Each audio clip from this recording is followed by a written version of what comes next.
okay, it's not doing what I want to do. So I just went in, but this morning, because I know other family members, our own ancestry, I just pulled them in.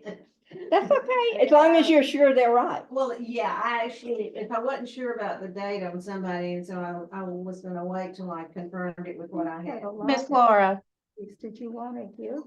them You can put them there. Miss Yeah, Laura, stick them on the, yes, right here? hi. Are you Hi. ready for me to admit your two students in? sure, anytime. Okay. Did you mean right here? Yeah. Okay. You want one? Okay, it's 9:31 and we were supposed to start at 9:30. So you're talking about you. You had to say Those like are nice and bright. But I'm missing half the class. Yeah, I think it's just going to be one of those Mondays on Thursdays. I turned around and I. well, I do that a lot anyway. Working. One side, they were doing construction, they were putting in a new heating and air conditioner next to my neighbor's side. Well, I would go to the left anyway, but when I turned left, the whole street was blocked, and finally they stopped, they were cutting a hole through the street. Stopped and let me through. I'm thinking, I don't really want to have to turn around and go back around, because it's not gonna be real good to go back around. We're supposed to have 6 here on site, so we'll see what happens. Two. 2 online. Do we have any online yet? Yeah, they're there, They're there, okay. because she just asked if she could minimize Minimize them. and she can, well, see, I can't see them. Yeah. Regardless, so, that's. And Michelle, if you'll just let them know that they can put questions in chat, and periodically you may need to interrupt me Okay. to ask questions. Because I really can't see who's there and what's going on. Okay. Thanks. Sure. That's what I'm here for. My pleasure.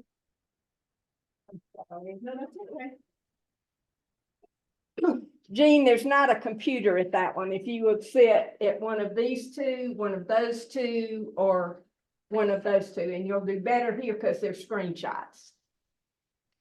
All right, and you're talking about these first two. Okay, I thought they were at all the slots. Well, they are, but they're not on. And we'll have to turn them up, Yeah. pull them up at the break. Got it. And because I'm using tons of screenshots, because I'm talking about websites, you need to be able to see the screen. Right, So excellent. otherwise, I hear someone coming in, Laura. I think. okay. Oh, good. So one of my 6 is coming there. I think Margaret Watkins emailed me yesterday and said she was going to do Zoom instead of in person. So Okay. that may be her. And of course, we always have people who think they signed up for one and did the other. Okay. Okay, why don't you introduce me while we're waiting for Martha to get back? You sure? Well, Martha knows who you are. She knows. Okay, so can they see me if I'm over here? There's Martha. Oh, good. We'll wait for one If more you person. stand where they can see the green light, Okay. the camera. I think we got one more person coming. Hey, Luann, Yeah, okay, good. if you'll sit there, or at one of those 2 places. I was gonna say, I thought we had computers. You do, but not until the second It's half. so neat. Not until the second half. Okay, shall we go and get Yes. started? Yeah, Okay, because we're running late and I got more than an hour Yeah. and a half to cover. and you know, she's a slave master here, so we got to get going. Starts at 9:30. So, today, just so you're in the right place, this is the genealogy databases, the big 4 with Laura Carter. And thank you for coming. I think we've got a couple people that are doing it online as well as people that are here in person. So Laura Carter, if you don't know, is a native Athenian, and she grew up in Clark County, Georgia. And she spent the majority of her life working in libraries. Her work passions were cataloging and reference work, the primary avenues in libraries to help people find information they need. She retired from library work, and she enjoys teaching people how to use resources for research. Excuse me. Laura's taught multiple genealogy classes for Ollie, and she co-chairs the DNA for Genealogy C. Actually, you're slow. And now it's just me. I'm trying to find another. I'm trying to find two more co-chairs. You need some water, Miss Dawn? Co-chairing. You okay? Yeah, I'm just. I know. Still the same. You got a throat lozenge? Excuse me. Yeah. Thank you. These are horrible, but they work. Okay, thanks. I brought them in case Okay. mine starts. They're horrible, but they work. You stuck them? Yeah. Oh, yeah. They taste Okay. terrible, but they do work. Okay, y'all, thanks for coming today. We're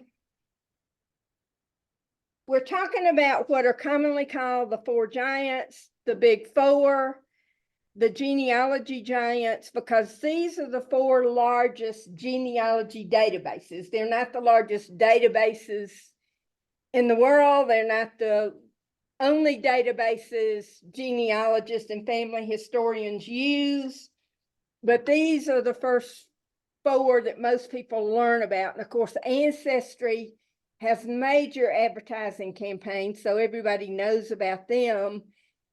And then MyHeritage off and on does major advertising, but they do lots of social media. Okay, the four major databases are Ancestry.com, FamilySearch.org, FindMyPast.com, and MyHeritage.com. All four have varying free information. They've got censuses, newspapers, city directories, court records, military, and many other kinds of records. They all have family trees. They all have lessons. Some of the lessons are how to use their product, which is very useful because all of these search very differently, and they don't, and no database searches exactly like any other database. They also have books. They have articles and blogs, and they usually have a help section by whatever name they may call it. They all have DNA tools, and they all have a wiki. Each has specific strengths. One is not going to meet all of your needs, as I tried to explain in multiple ways in the handout. All four have different information available for pay. The last slide was talking about what you could get for free just by having the free account. Now we're also going to go into what they have for pay, because this is how they make their money and keep adding records. And each counts the records differently, so there's no way to really compare who is the biggest. No one site is going to solve all your research problems, because although there is some overlap, most of them have a lot of discrete and unique information from the other three. And your family research cannot all be done online, contrary to popular belief. Searching in all of these is free, and this is why I teach this class. I want you to understand that you can search for free. You may not get the results with that free account, but you'll at least know there is somebody that looks like your person because they're in the right place at the right time. So they may be worth checking. So you're using these as an index. You're going to make notes on the sources. This is why I sent a research form, and I realized later I thought I had pulled a fillable form, and I did not. So when I get your evaluations from today's class, in addition to the slides, I will send you links to 2 different fillable research forms, because what I was trying to do was find when it would be easy for you to copy and paste URLs into. Well, it's not fillable, so I shot myself in the foot. And much of what you find is not going to be accessed for free. So you're going to find somebody that looks perfect. And with your free account, it's going to say pay. And you don't have to. Just make a note of where it is. So when they have a free set, like often my heritage around Memorial Day and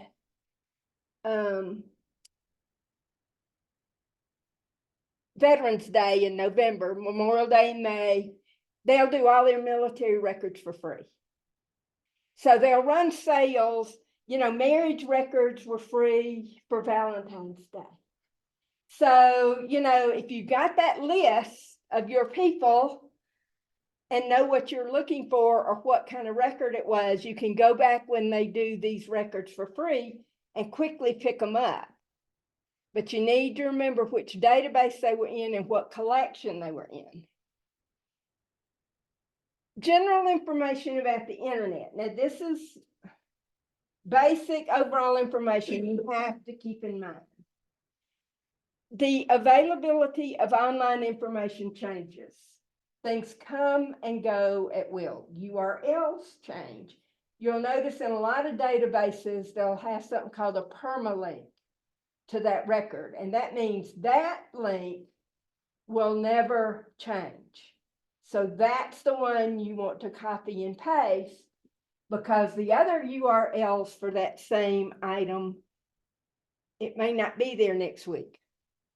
When you find relevant information, save it and cite it as to where exactly you found it. It may not be there later, but at least you know exactly where it came from and whether or not that was a reliable source. And I recommend you do a printout as well, or save a digital copy, just so you've got it to refer to. Some info just flat out goes away. And new records and information get added. You will notice on almost all of these databases that they have, when they have a list of everything, they're going to talk about what's recently added. And so, and sometimes it's just updating a collection they've had for years.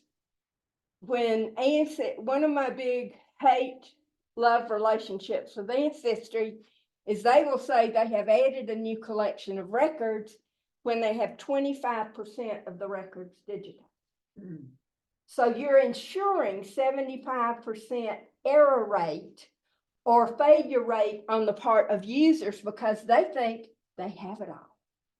So this is one of the things that I scream, holler, and yell at Ancestry about when I worked for a living, because that's very misleading. The Wayback Machine is another website that y'all may want to play in, and it started capturing web pages way back. That's why it's called the Wayback Machine. It's part of Internet Archive, and it's a whole separate thing. And you can find, if you remember a website that you used to do, maybe when you were using Ask Jeeves or some of those search type things, you may want to go see if you can find that website on Wayback Machine, because it's probably there. And everything is not going to be on the internet. And things to remember about digitized records. We consider them originals because we think they are images of the original records. And sometimes they are. And if they come from a reliable source, they probably have not been altered. But as we all know, there is now this thing called AI, artificial intelligence. And people can do all kinds of things to alter records, and they have been for years, creating digital things. And this is why there's been all these cases about, can this digital image be accepted in a court of law as reliable and valid, because does it actually reflect what was on the record? They're at least a third generation copy. If they come from a reliable source, they went as close to the original when it was made as possible. However, some other stuff you run across may not be. And locating the information in digital record depends on the indexing, which is done by humans and is now being done by artificial intelligence. They'd been using AI for print records for things that were, typed or whatever, because it could read those. It was because OCR technology has been around a long time, but it could not do well with handwriting because it's so different.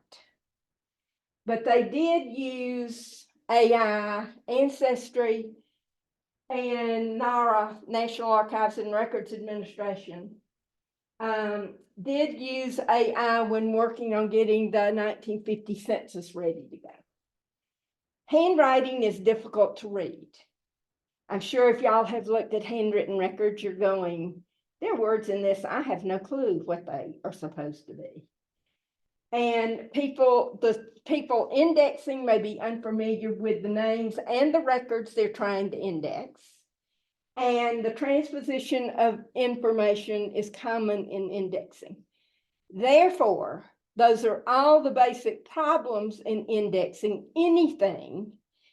And when you're dealing with these old handwritten records on crappy paper that's disintegrating, it gets worse. So I'm just saying, computers have done a lot to make things.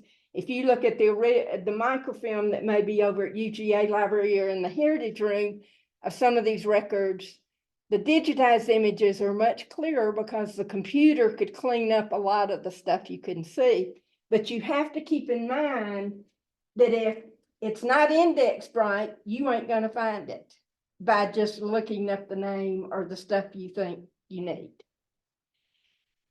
There are many other resources available in these websites you'll need to be aware of. And there are other subscription websites. Blogs are really helpful for learning how to use a particular record type or learning why you want to use a particular record type. There are tons of free websites. There are webinars. Now, so many societies and stuff are doing almost everything they do by webinar, but from one of the different hosts, be it Zoom or Microsoft Teams or whatever.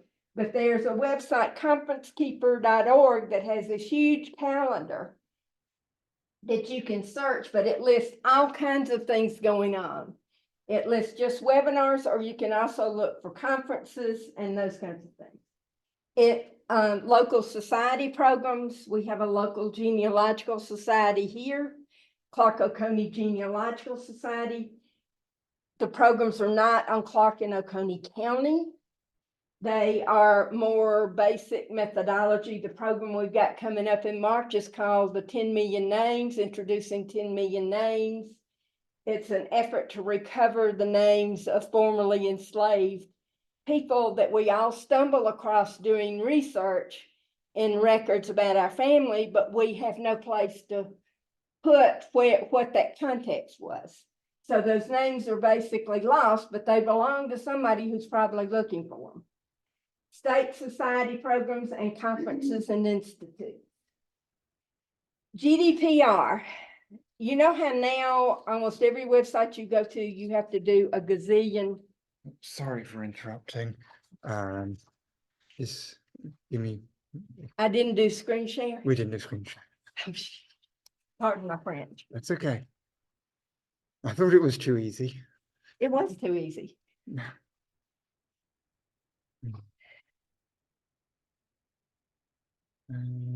Well, at least everything was no pretty pictures. Okay, looks good. There we go. Thanks. Thank you. Backwards. Off that. Yeah, we always have to drag that. There we go.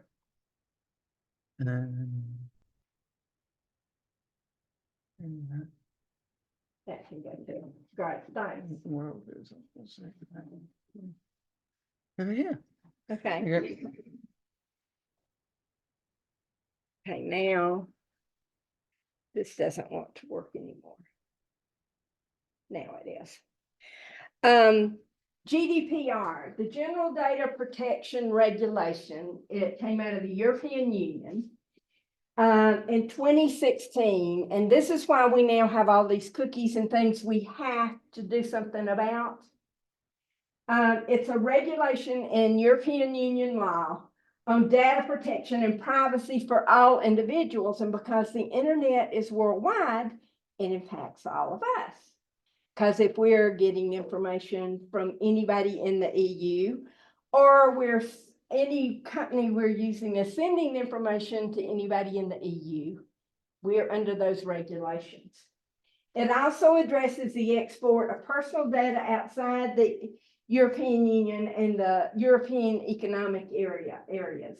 That means you and me. At the time, it was the most important change in data privacy regulation in 20 years. Can you give me an example of how that, of what that is, how that impacts us? Because I'm not sure what you're talking about. Well, when you go to a website, don't you get a cookies? Don't you give it something that says Yeah, preferences? Do so you that's what it is, the cookie, okay, That a lot of sites had them, but they didn't tell you they had right. before. Now they have to do it, Okay, and they have to give you preference. Most of them give you preferences or have set it up so there's certain ones right. you can just say reject all targeting cookies, like Ollie does, which is lovely because I can just click on that. And that way they're not messing with me, but I don't have to go through a list and check it every time I go into that website. But that's where that came from. Okay. Thank And you. I mean, it's not important for this particular thing, but you just need to understand it's underpinning a lot of access. And you need to pay attention if you're a privacy, if you really are concerned about privacy, then you need to pay attention to those and do what you want about them. Okay, now we're getting ready to get into the fun stuff. The basics of family history research. When you're using a database, these are the things you have to kind of keep in mind. Now, these are very broad things that I find that if you can keep these in the back of your mind when you're researching, you do better. You're starting with yourself and work back. As you get further back, you're working from what you know to what you don't know. You're always looking for parents and the next generation back. You're trying to put people at a place and a time. And the reason you do that is so that you know where to look for the blooming records. You need to understand where they are, when they're there, and then what kind of records were created for that time period. You know, most of us can get pretty far with just the names and dates and stuff, but that's not really very interesting, is it? We really want the stories. So you've got to deal with all the other records that are going to flesh out that stuff. You've got to fully document each generation before researching the next generation back. And the key is research. When you find a clue to the next generation, you don't ignore it. You stick it on that pedigree chart and you stick it on that family group sheet, but you don't really start researching them until you have completely researched the generation, you know, after them. And you've got to evaluate the reliability and validity of the information from more than one source. 2 minimum, 3 is way better. Because you're going to find a lot of conflicting information as you do this research. And so you have to evaluate what is reliable for what you're trying to document. Because there's some original records that are also primary sources, but they're not about what you're trying to prove, although they may mention it. So that may not be the best source for that. An example is a death certificate. Depending on which state did it and what time frame, they may ask for parents' information of the deceased. Well, if this is grandpa and grandson is giving the information, do you think he is necessarily gonna know who the parents are? No, that's a clue, but I wouldn't consider that, even though it's on an original document and a primary source, I would not consider that reliable or valid information. and assumptions. That's what gets me into more deep doo-doo than anything known to man. Because we put things through the filter of our life. And that gets us into real trouble when we're dealing with a different place and time and a different culture. It just really messes us up. Okay, now we're going to talk about Ancestry.com. I've given you the overview for all four and for working on the internet in general. Now we're going to try to talk about Ancestry.com. There are 3 Ancestry.coms, basically, and most people don't understand that. You've got Ancestry.com that you can get at home as a personal subscription database and pay for. Ancestry Library Edition is a different database. It doesn't have everything in it that Ancestry.com has, but it does have really good stuff that you need to take advantage of. And you can go to any public library in Georgia and use it, but you have to be in the library, except UGA library still has remote access left over from COVID. We don't know how, but Elizabeth White assured us that the using the UGA libraries class I took a week or so ago that they still have remote access. So with your UGA library card from Ollie membership, you can go to Ancestry Library Edition from home instead of having to go to one of the libraries and use it there. Ancestry Institution is the third form of Ancestry.com. This has even more stuff available, and it is available on site in family search centers. Oh, dang, I didn't catch that change. And some genealogical library collections. So like Allen County Public Library probably has it. Godfrey may have it. New York Public Library may have Ancestry Institution. I just don't know. But it is available in all the family search centers. Family history centers what are now family search centers used to be family history centers, and I didn't catch that when I was trying to update this.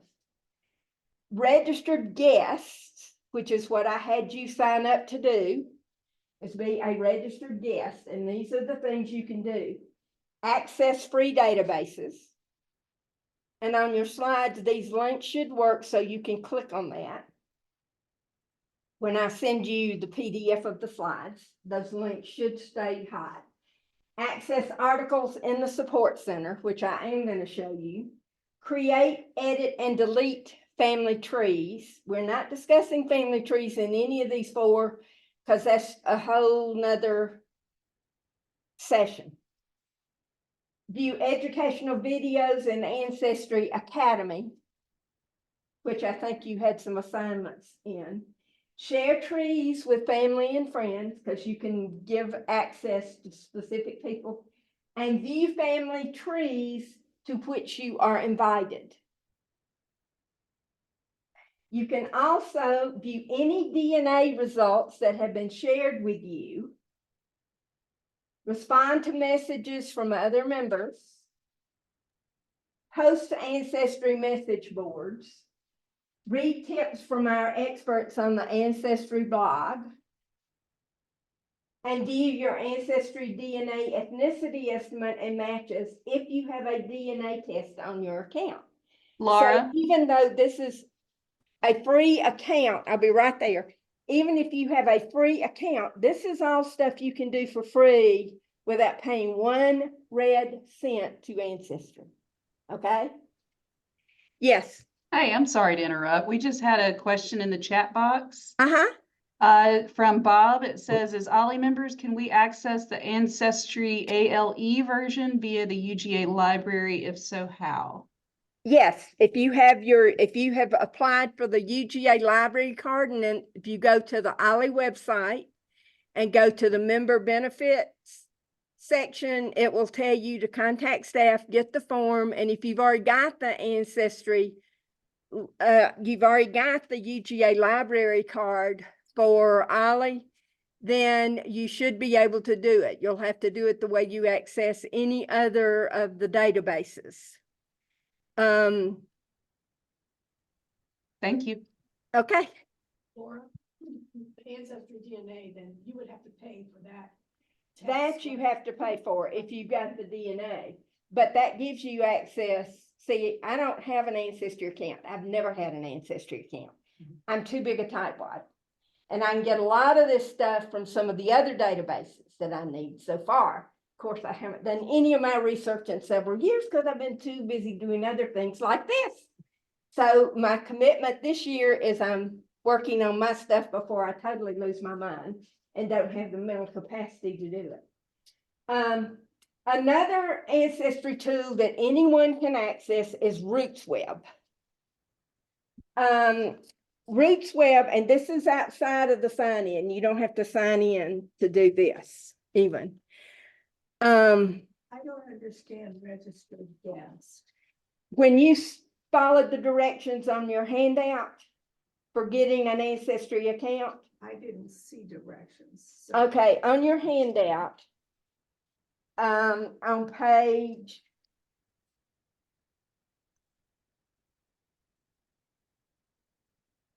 it was either in your handout or in your homework. It wasn't in homework, and I didn't get the handout, so. It came at the same time the homework did. The handout is 20 some odd pages. Oh, I know I don't. I only have saw that. one attachment. Was it attached?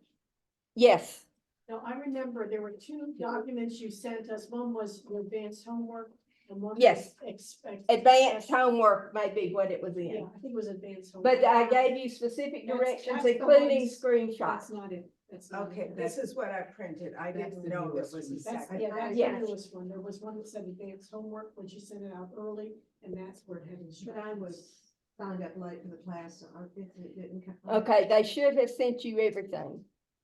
So, if you will, I didn't see because that on my email, because I thought I only saw one email from you yesterday. oh, yesterday, yes, but the other one went out in February Okay, 2nd, I- 5th. But they should have sent it the minute you registered, they should have sent you the rest of the stuff. Okay, okay, so I need to send to Martha, Jean, We got them. you got them, okay. All right. That's okay. I'll send y'all the rest of the handouts. Yeah, because one of it was like 27 pages. long. Yeah, well, I knew I didn't get it yesterday and I just joined. It's been. a No, while. last week. That's why I always put in my class description, it requires a lot of advanced homework, so And I was it's looking. 23 pages. Yeah. The handout is 23 pages. I signed up yesterday morning. Oh, so Instructions about how to get the free account. they're in there, so just follow those directions. And you'll have my email address if it doesn't work.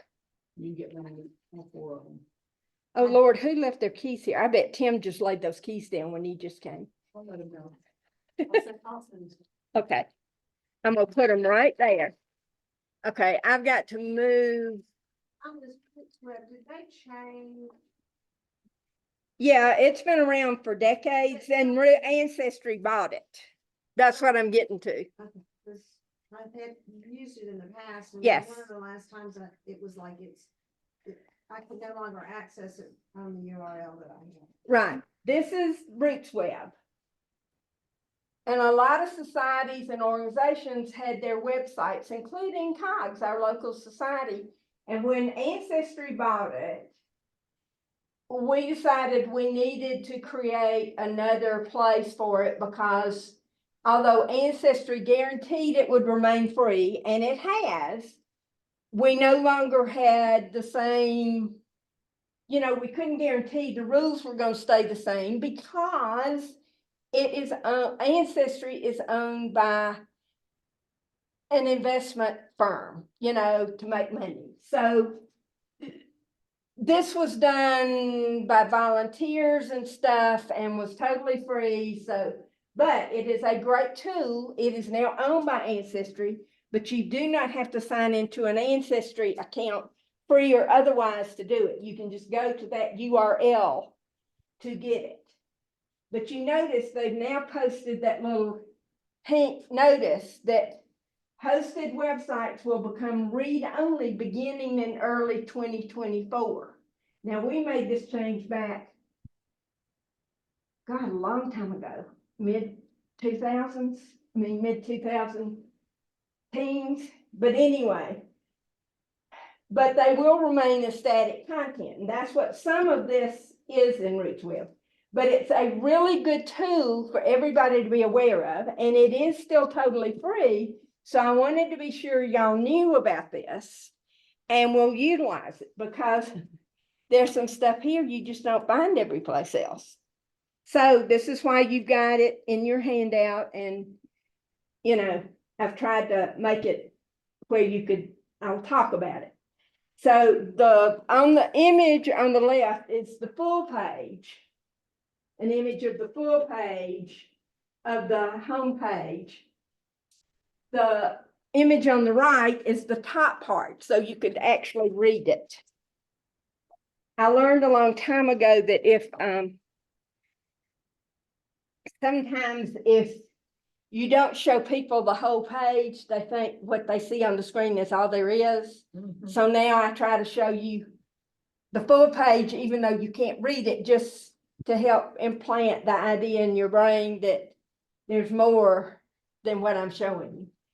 Okay, and this is the next tier down on that page, message boards and obituary daily times.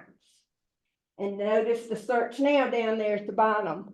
Those obituary daily times are things submitted by volunteers for obituaries they found and just poke up there. And some of them are in copyrighted newspapers that may not be in any other full-page database. So it's worth paying attention to. And the message boards, I'm going to spend a little more time on. So those are both really helpful. The message boards date from the days of AOL being the primary internet provider with dial-up access, and you got the CD to use. So, they are really antique technology, but they can still be very useful. So don't discount them. Okay, we're going back to the top, and the family history wiki in RootsWeb is really, really, really important. It's got great information that can help get you started between the family history wiki here, where you have access to the source, and the Ancestry's Red Book, which were two primary reference books that are still in most collections. And the Family Search Wiki, checking those two for a place you're looking for can save you bukus of time. So this is the main page of the wiki, the Family Search Wiki. The Family History Wiki. And let's break down some key things on this page. Notice that over here, you've got this banner, and you can do learn more and get started to figure out how to use it if you can't. If you're having trouble. Census records, there are links to census records, immigration records, military records, vital records, that's birth, death, marriage, divorce. African American research, Jewish American research, record types, state research, county research, town research, societies, and archives. So depending on what you're looking for, you can just click on that link, and it's going to take you to information pulled from these two books, the Source and Red Book, to get you there. And this is a featured article that's been pulled just to give you an example of the kinds of detailed information you can get. And they rotate this, but it's helping you because a lot of people are not likely to go looking for some of these things because they don't understand what's in that kind of record. This is an adoption proceeding. Question, when you're going into counties, since I know in South Carolina, the counties were major, large, and then they broke them up. This is why you use this, and I'll show you in just a second. I mean, I won't show you entirely, but this is one of the places you go. This and the Family Search Wiki are the two places that can keep you on track.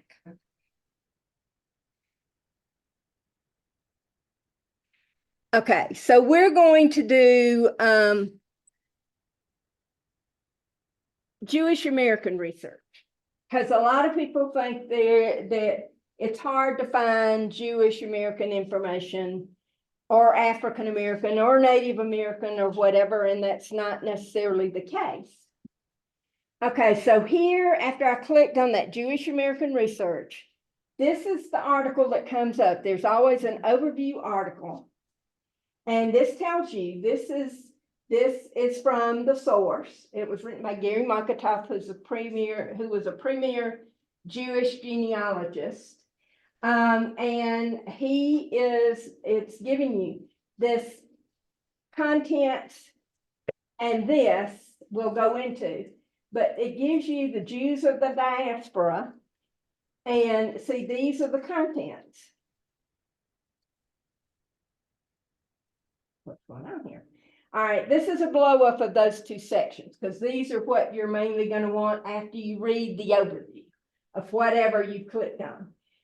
These are the contents. These, if you click on that, it's going to take you to the specific section of that article. You know, you were in the overview. If you want to go through the whole article, you will click on that. Because that first section, remember right after that first paragraph with some of the stuff that says Jews of the diaspora. So if you wanted origin of names, record keeping, you would do that. Over here, that right-hand box that was on that previous scheme, it clarifies this article is part of a series. And so you would click on, you know, where the overview is where we are now. Remember, it's blacked out now because that's where we are. If you wanted Holocaust research, you could just click on that. If you wanted finding Jewish records, you would click on that. These give you basic, accurate information. Now, sometimes the places that they list where things are available is different, because some has been added to the internet, some may have been moved to a new location. For instance, here in Georgia, the Savannah Jewish Archives for decades, if not hundreds of years, since they were the second ship into Georgia, were Jews. So people don't often realize that. So we have a very long heritage of Jewish Georgians. Was at the Georgia Historical Society. And now they have transferred those records to the Bremen Museum in Atlanta, which has a great museum and archives. So, but I mean, see, so I'm saying if that was done after the article was written, then, so you may have to do further research, but it tells you these things exist. Okay. So then that's how you use these. Now let's go back and click on state research. Most of us, this kind of goes to what you were asking. When you start a new state, or if it's a state you're not at all familiar with, and I recommend you even do it for Georgia, since Georgia is complicated. We're lucky, we have a lot of our records. But doesn't mean we understand what some of these are, because the names are not very informative. But anyway, so click on state research, and it takes you to that page. That's the basic state research page. And this lists the table of contents from the 3rd edition of the Red Book. And that shows you the top of that page and what it's explaining. Now, if we had clicked on the link for Mississippi, so now you can see that that long list is the list of states. We're going to click on Mississippi because Mississippi is another interesting place. So this red book has all the states. All the states. So we just clicked on Mississippi because it's another interesting place. Notice that the first written record was made in 1540 when Hernando de Soto was through there. And you've got Mississippi is interesting because you have French, Spanish, British, and American jurisdiction at different time periods. So when you're looking for stuff in Mississippi, it can be complicated. Over there on the right, once again, you've got links to pieces within this overview article on Mississippi. You see what I'm saying? So if you want to know whatever, so we're going to click on Mississippi land records because land records are one of those things most of us don't want to play in, but are very important for putting people in a place at a time. I mean, really. Okay, so I clicked on that and it's telling you that Mississippi is a public domain state. That means it is what we also call a federal land state. There are two categories of land distribution in Georgia. And when it says public domain, that doesn't mean it's nice and easy and simple in this case, because this place was around, it was inhabited very early from the 1500s on by people who kept records. It was inhabited for people thousands of years before that who didn't keep written records. So I'm just saying, although it's called a public domain state or a federal land state, they distributed land differently than the state land states. And you need to understand that when you're doing research in those states. And reading this, just this little bit helps me because now I know that my ancestor who was in that area, regardless of what it was called, prior to 1798, should be in the private land claim records on microfilm at the Mississippi Department of Archives and History. So I know that's one place I could find those based on what I just read.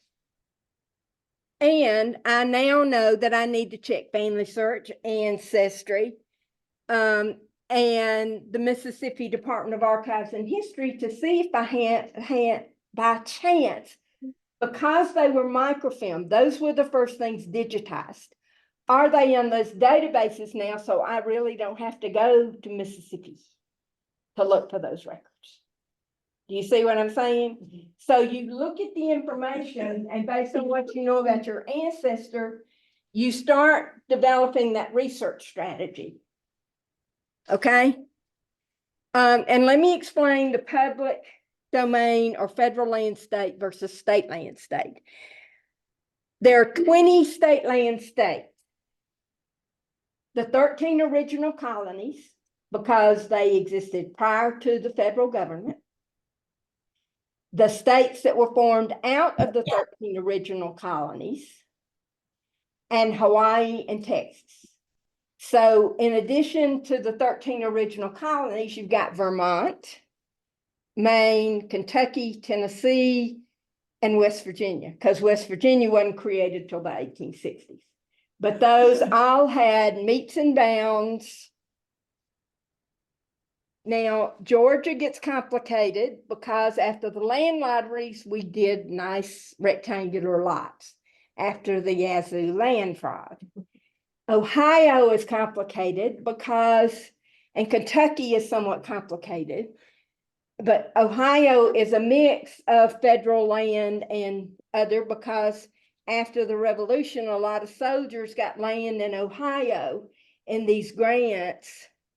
But y'all need to be aware of these things so that y'all don't say, well, my ancestors were poor, they didn't own land. Well, they may not have when you are coming across them, but you don't know what happened before.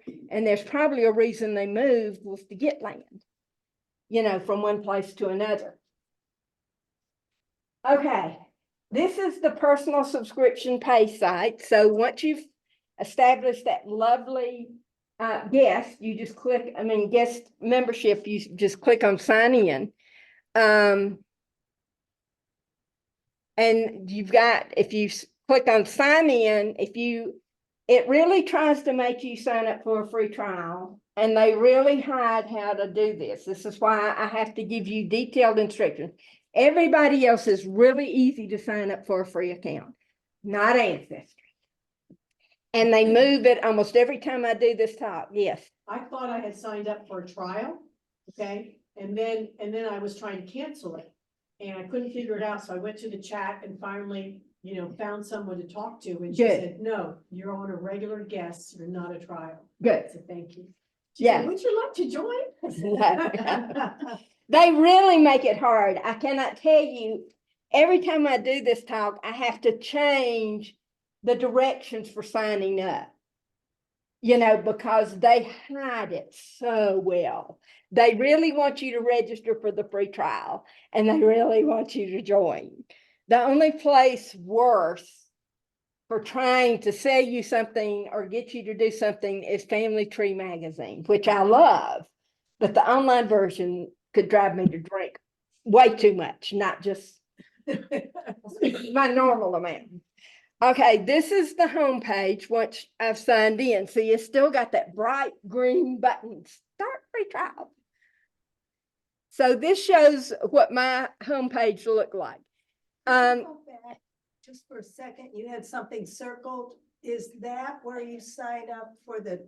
But just wait until you get my handout I'll send you, Okay, and then okay. it's simpler. Don't try to take notes on this stuff, because Okay. you've got all this information in a different form in your handout and in the advanced homework.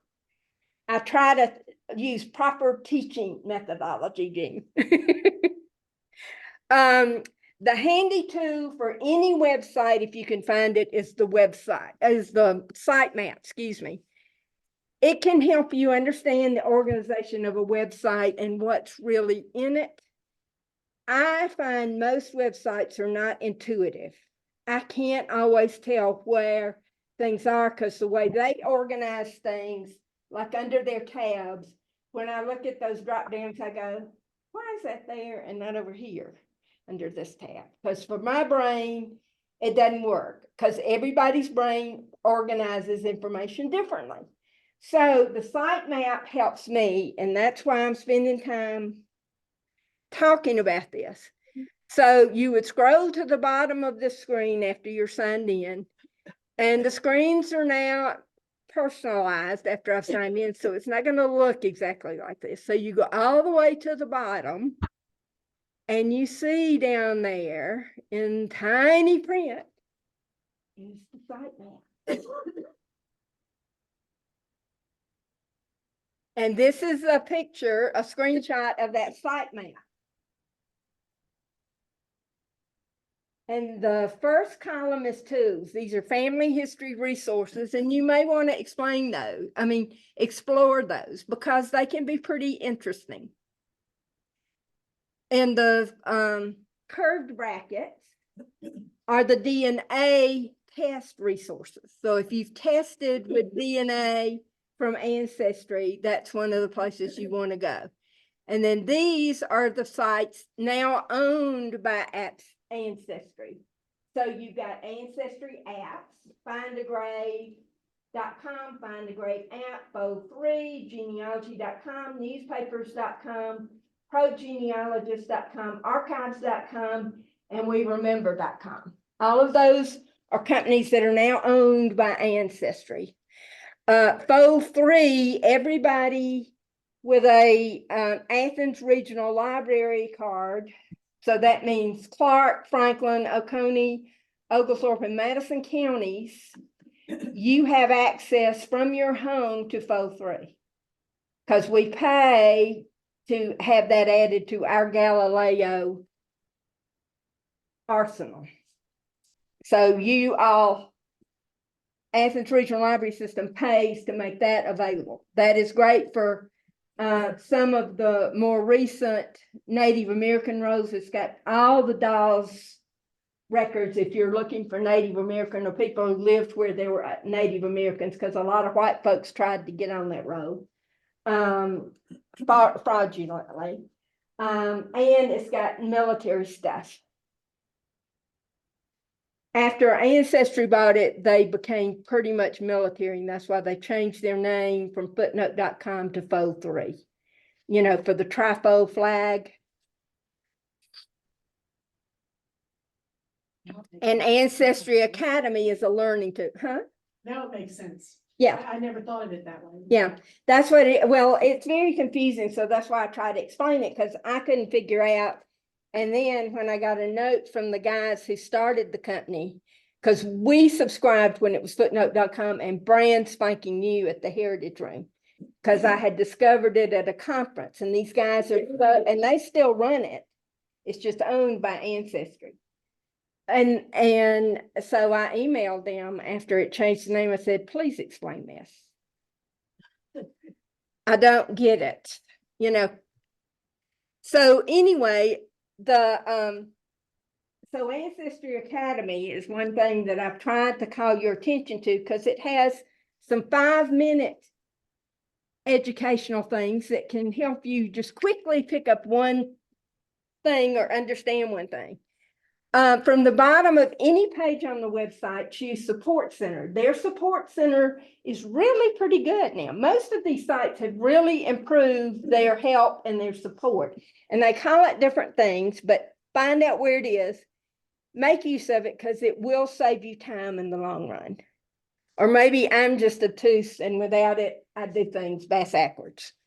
This is the full Ancestry Support homepage. You know, so you see there's a lot on it, including these lovely little icons that are kind of a shortcut. So you've got one for tree search, DNA account. That means your account, the mobile. So if you've got if you're using the mobile app on your phone, and I do not understand how anybody can do this, because it ain't big enough for me, and privacy. And so if you click on that, put something in that, let me go back. If you put something up here in this, or click on the search box and enter African American, this is the enlargement of, this is the whole page. And then you see there's show more, so that's not all there is. But I wanted to blow up part of it, because I want you to see I didn't put that African American in quotations. So I'm getting American. I'm also getting African American, but their search engine is sophisticated enough to pick up Black. I suspect it also picks up Negro and other things like that, that if you were doing African American research. And these are important things to understand about the search components within these databases, because if they can't do that, you need to be aware to enter those terms yourself when you're searching, those variant terms. Okay? Am I making any sense to y'all? Okay, so let's look at the loyalists. So I clicked on the loyalist article. So this is the whole thing. No information there, right? Okay, and so then I'm going down. Why do we need to search in Canada and the UK for loyalists? Where they are. Exactly, they were loyal to the king. A lot of people go, so why are we looking for US folks who were loyalists? Well, if they went to Canada, which most of them did because it was easier, some went back across the water to England. And many of them fought and got military records, so they're in the Military Heritage Database in Canada. And the National Archives in Kew in the United Kingdom has all kinds of records on these people. So that's fine. And so, see, this is one of those things where assumptions can get us into trouble, because if you don't think about the history and what was really going on and why these people were doing what they were doing, we sometimes forget where we might want to look for records about them. So I'm scrolling down the page. So here are UK and Canada records. And here's a list of publications. And some of those are books that you can click on and see the full text stuff. On the right-hand side, you see that you've got some more stuff. I'm picking up, just going down the page. So you've got Coming of the Loyalists, United Empire Loyalists. In that other article they were talking about, they were giving these loyalist medals, you know, with the EU. United Empire, they got medals because they, you know, went to support the king. And then down there, you've got the US publications. You may want to check also to see if any of those are in the Family Search Library book section. All right, now we're back to searching records. We're still in the support area of the website.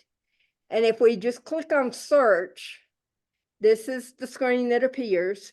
And notice that these are abbreviated lists. Click on view under all finding aids.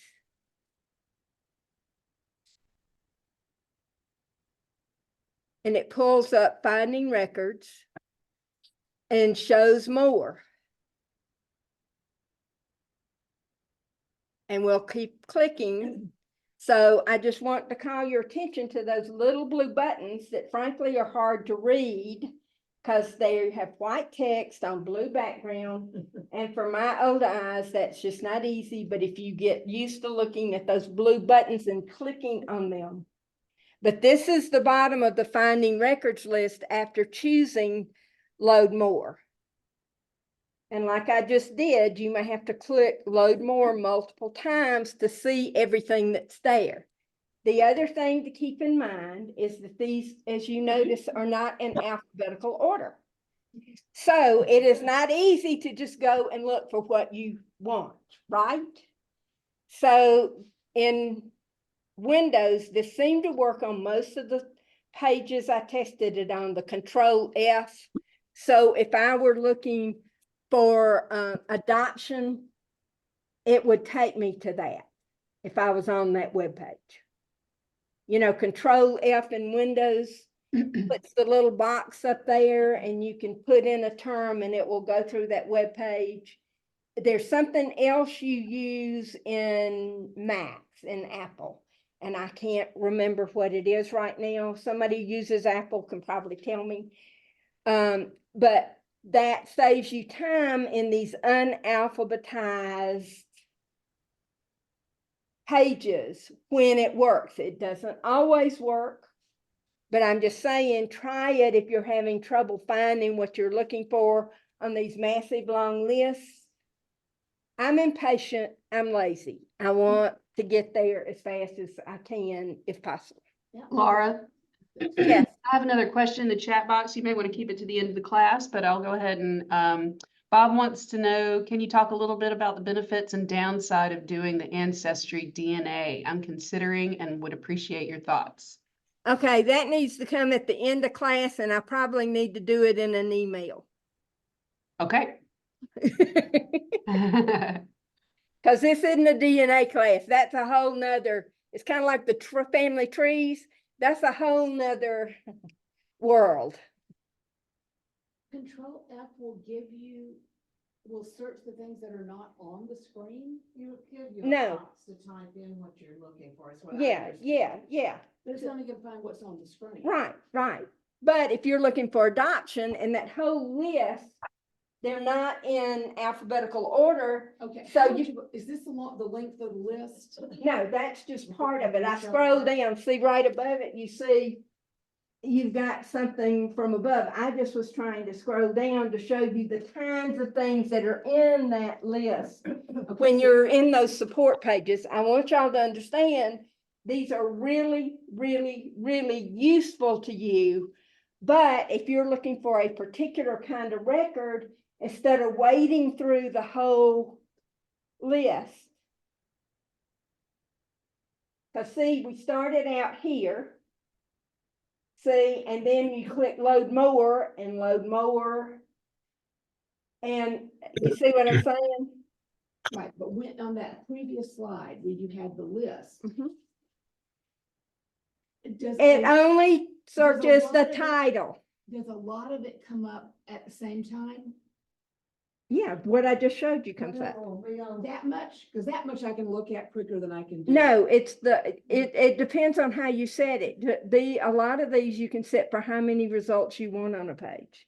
Okay. Sometimes you can, sometimes you can't. It depends on where you are. Because a lot of them have the load more, load more, load more. It's not gonna search those until you got them up. Exactly. Okay, But it saves you time.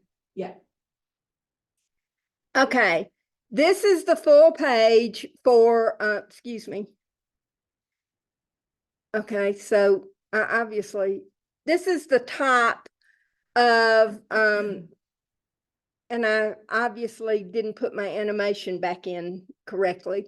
So, but behind this is the full page of finding church records. And this is the top part.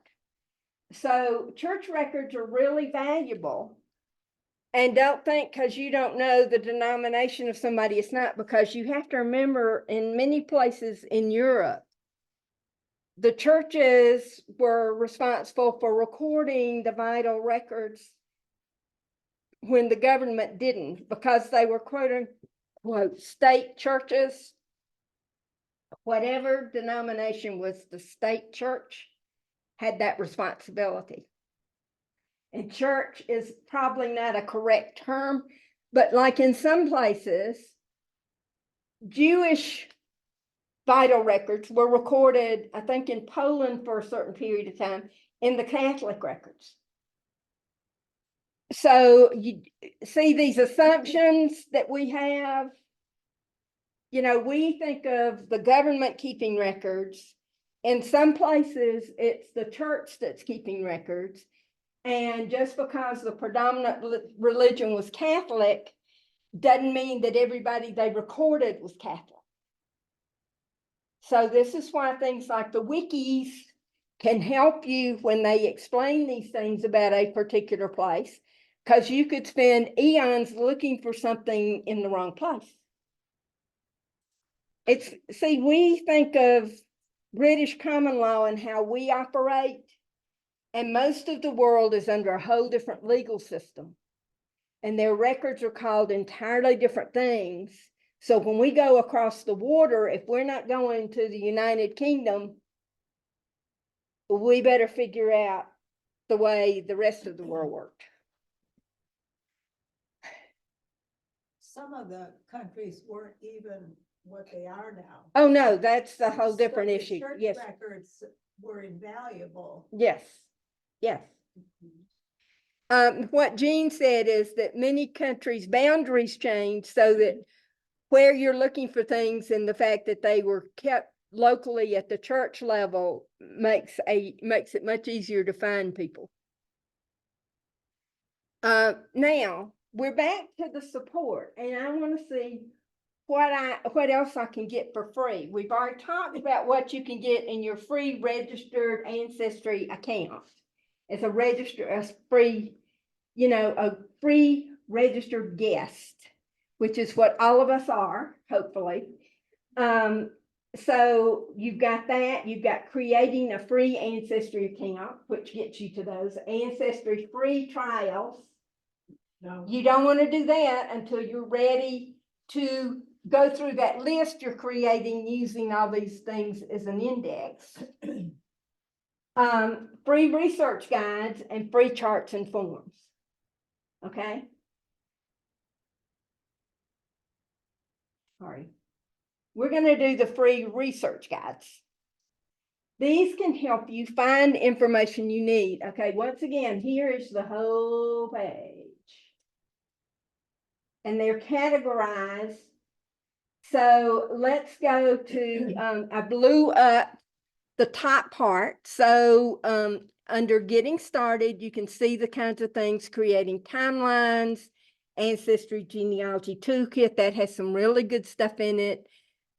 Finding vital records and alternative sources, overcoming roadblocks, all of those fun things. Now I went down to the nationality and language section, and you notice that you've got researching non-English language records, researching Spanish language records. You've got finding German ancestors, researching Germans, Italian, French, and that section goes on and on and on. These are not just for using Ancestry for these things. These are basic tips and methodology and techniques for working in those kinds of records anywhere. I just want to clarify that. So if you think, well, I'm going to go to Family Search to do this, that's great. But you still, if you find an article that looks good, it's amazing how many times we read something and we pick up 2 or 3 things from that.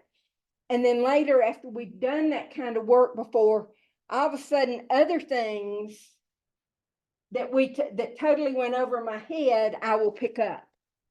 Because I've done enough, I've exposed enough, so now something makes sense that didn't register before. See, here we go, religion, race, and ethnicity. These are the blow-ups, because I mean, surely some of you are seeing things in here that can help you in your research. And probates are really important, and they're called different things, different places. Whether people died with a will or not, there often is going to be a probate record. Keep that in mind.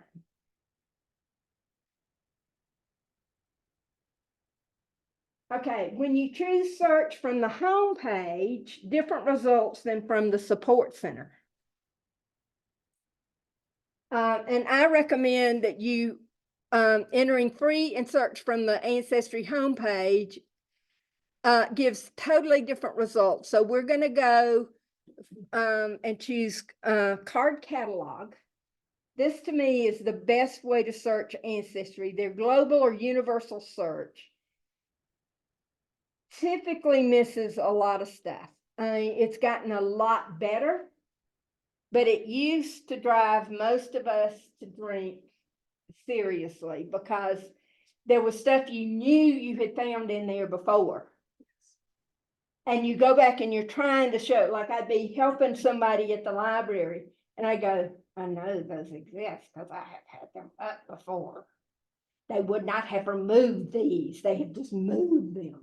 And you didn't get the results. If you go to the card catalog, you can refine your search and it makes it more efficient and more effective. So this is what the card catalog page looks like. So you can put in the exact title, but that is really hard to do because 9 times out of 10, we don't know the real title of whatever the collection is, okay? I'm putting in the keywords free index because I want to see what the free indexes are. What can I look at for free in the records in Ancestry? And you've got filters over here. And see over here, the default is date added, but you've also got this list of free indexes. You've got 1,388 collections you can search. Is that useful? I think so. Particularly since you can add some filters to winnow it down. So I limited the previous search to maps, atlases, and gazetteers. Geography is really important in genealogy. Now I have 10 collections of records. Then I can limit by location to Europe. And then I'm looking at Germany within Europe, and I choose the Myers Gazetteer. This is a basic reference tool for doing any area that was German speaking during the German Empire. This is a really important tool. The Google Translate tool is going to be helpful. You're going to have to enter the records in German because these are German language records. That's what it looks like with that lovely, you know, German has multiple scripts that are interesting, and there are classes online you can take to figure out what some of these things is.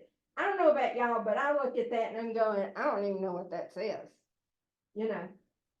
And that's actually a B, and I was thinking, maybe B, maybe H, you know, I'm not sure.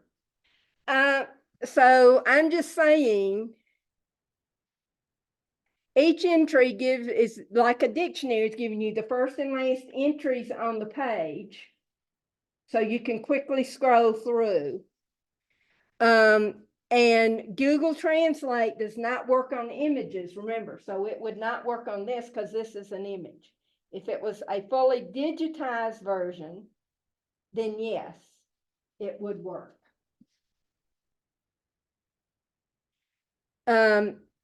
This is another search result in one of the free databases. I picked Germany, Bergen-Belsen prisoners liberated at Barlsden death train from Bergen-Belsen, 13th April of 1945, and looked for Feldman. So this tells me the birth date, where he was born, and what collections, the source information. And so I now have information about him. I now know that he was liberated that date. I don't know what I keep hitting. This is how to search more broadly and use the card catalog as an index to all records. From the home page, we're going to the search tab, we're going to do the drop down, and I chose all collections, and this is the page that comes up.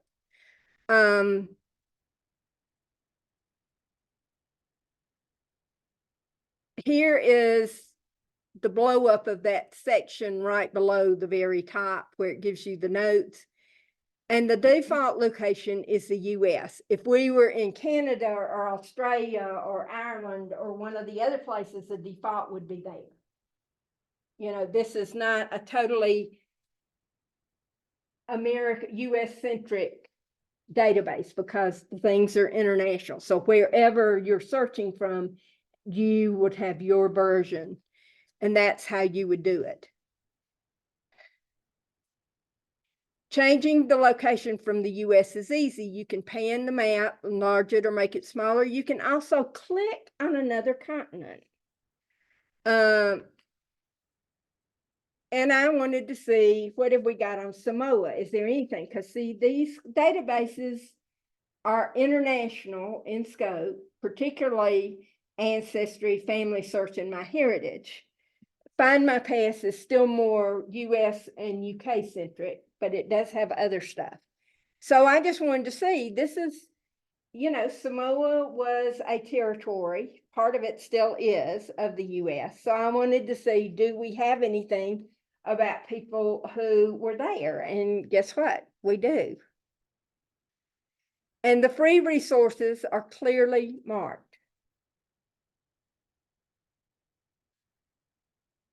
See, down there, some more dictionaries, encyclopedias, and restaurant. Okay, we're back to the card catalog. In the upper right corner, the sort by box allows you to sort, to change how the records are sorted, excuse me.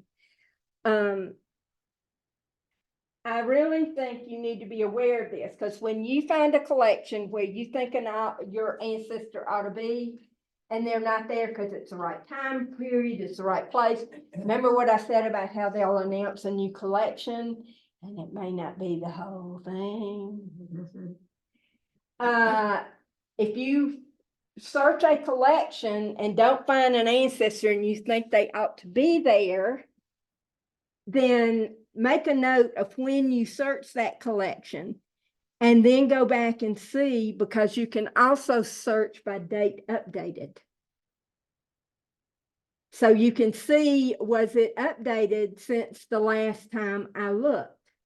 And if it was, then you may want to spend time searching that collection again.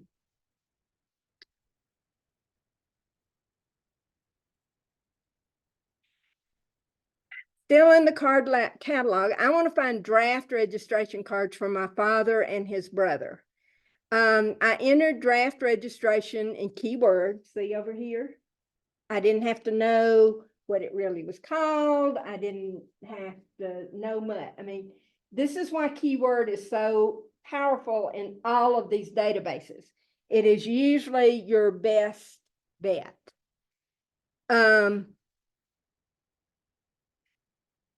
So I entered George Smith Williams, such an uncommon name. But he was born in 1913. I did know that.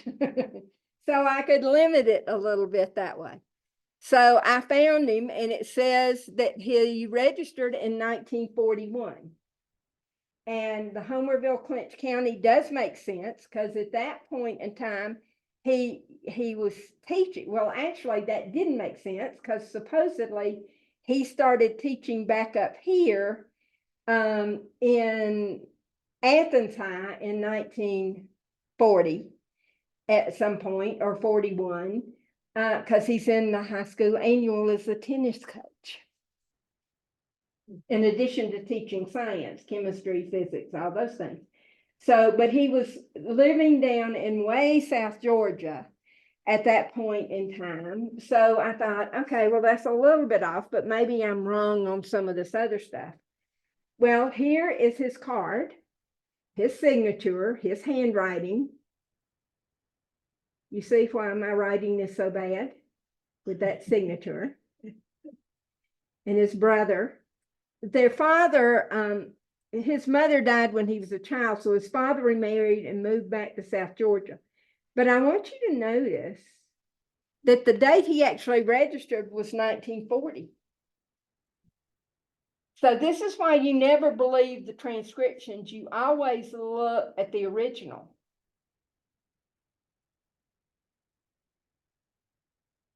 Because it's off.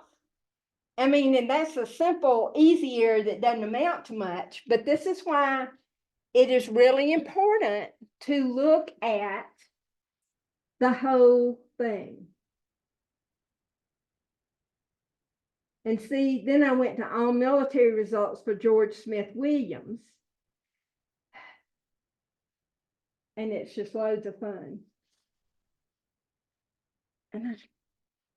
And I have 3 entries with the filter military and birth date exactly 1913, because I changed it. So I've reduced it to 3 instead of, on that previous search, 63,000, almost 64,000 hits. Now we're in Ancestry Academy.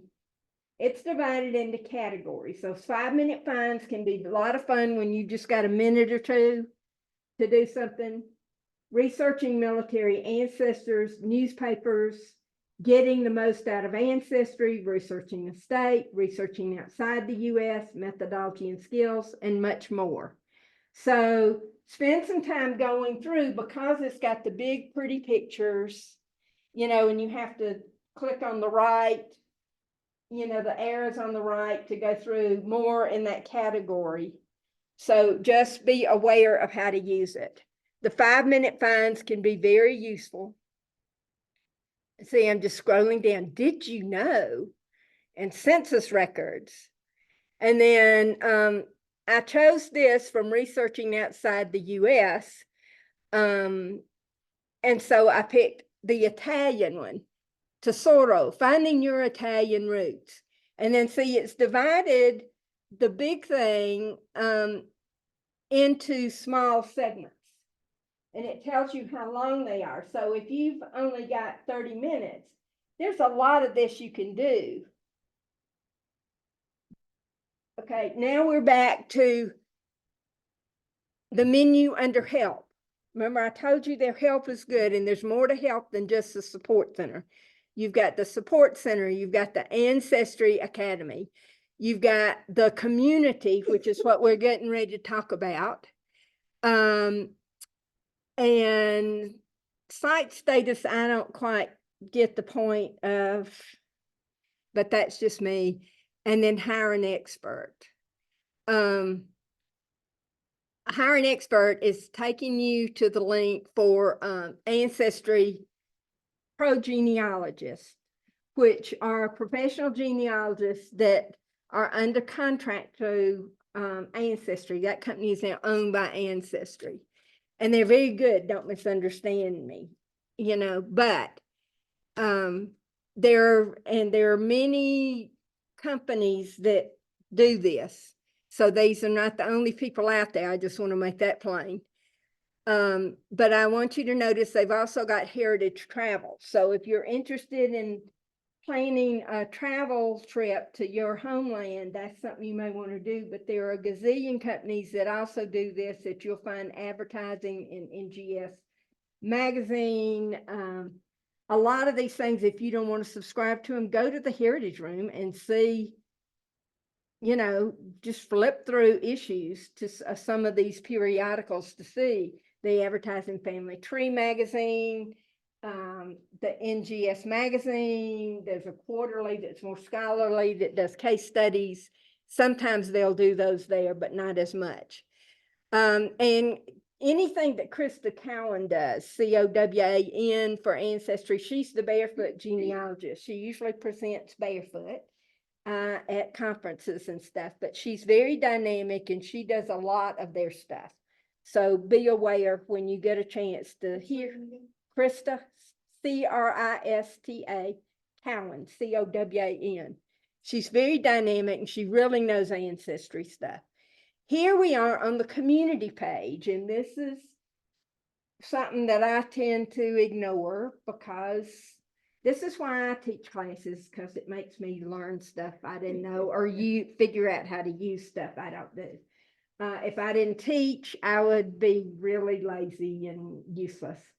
So you've got two categories, collaborate and contribute. Contribute is where you can add stuff to share with other people. Collaborate is where you share and get. So you've got the public member trees, which you can also get to from the main page of Ancestry. You can do the member directory and the message boards. They can all assist you in finding connections. So, and make sure your member profile is up to date. See, that's one of the places you can get the public member trees.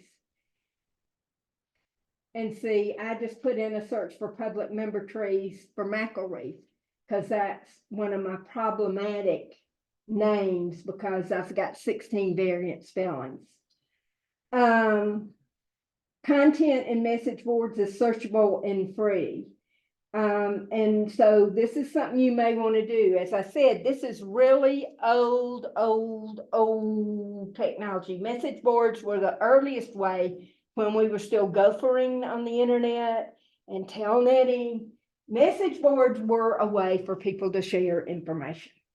And so you can see that there are different categories that you can choose, and then there's subcategories, and then it tells you how many boards are actually in there. But you can search by surnames or topics. So like Civil War or John Smith. Okay, I made it. Questions? I made it with 2 minutes to spare before break. I'm so overwhelmed. Well, that's why you have the handouts and keep in mind the handouts and the advanced homework all have hot links. So you can click on the version you have downloaded to your computer to go to these things. You don't have to, I mean, having the printout is nice, but I always keep a digital copy of things with hot links, because when you get to it, you just click on it and it takes you there. So that what you were trying to have explained to you makes sense at that point, hopefully. So do play with those. It is break time. You've got 15 minutes. If you will come back at 11:15 or so, then we will, and I'll set my alarm so I don't forget. I will start pulling up computers. Laura, do you need the login or do you remember it? I've got it in my notes, thanks. Okay. Okay, excellent. The computer should be turned on and Yeah, that's you what log she said. I into- just gotta pull them up. yeah. Let me set this alarm to remind me to restart. Switching to, so that we can work on those PCs now. Is that okay? Another question. Yes. I'm saying about the genetic DNA's information. Is there a class on that? Cause I did the ones for family tree DNA. Yeah, which is great. And I have the maternal and my brother did the paternal, but I'm sort of confused on some of what's showing up. Because you can see the family search plus everything, and I didn't know if there was. Well, family tree DNA does, I mean, you can do the family finder, which is in essence the autosomal DNA, which And is so I guess that's. pretty much the same as what Ancestry does now. Yeah. Ancestry has just added a health medical component as well. But y'all, I've got snacks up here. So if I did the maternal and it shows up in family tree, I mean, that's the thing is when you do maternal, I get all these different guys showing up. So- Well, you will, because mitochondrial DNA goes to daughters and sons. Y DNA only does sons, only through males. And see, this is why it's sometimes called the surname DNA. It's because this is how you verify the, In the car. I had to this is how you verify the paternity through ages is because, Thank you. Thank you so much. You okay? yeah, you just have to get this Um, sort of behaving.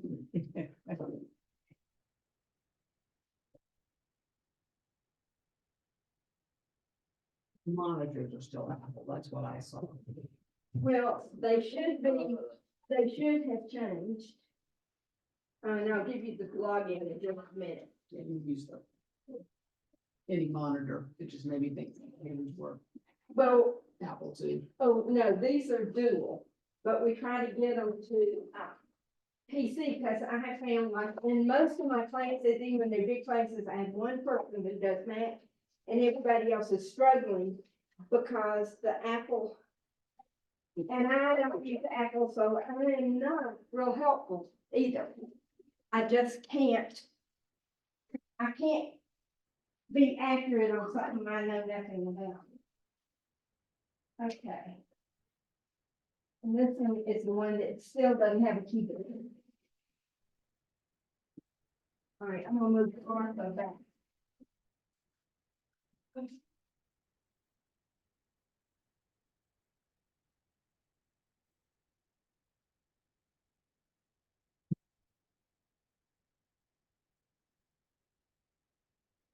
Monitor straight.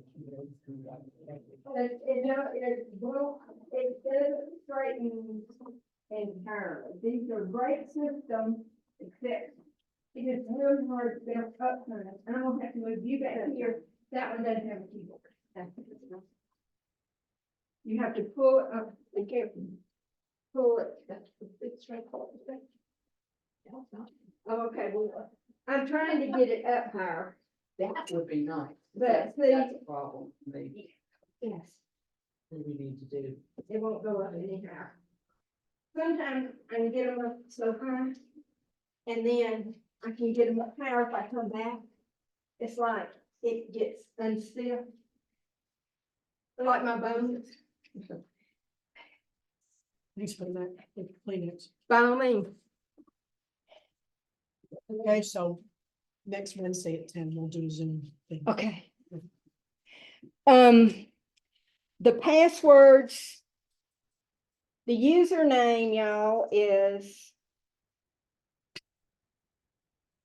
I have to wait for my computer to come up. XSNC online. No, That's it's, not it. no, That was something that was on it from the. that's from someplace else.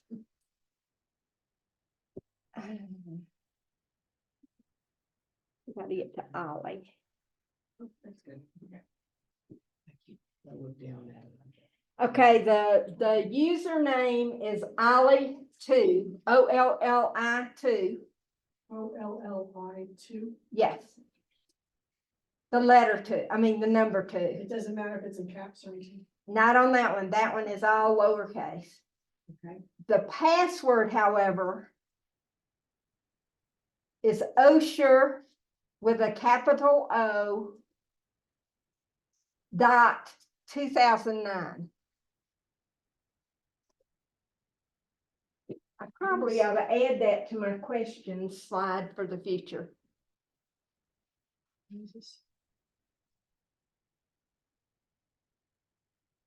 Oh, sure, 2009. Yeah, Osher is capitalized. Right. Capital O, lowercase SHER dot 2009.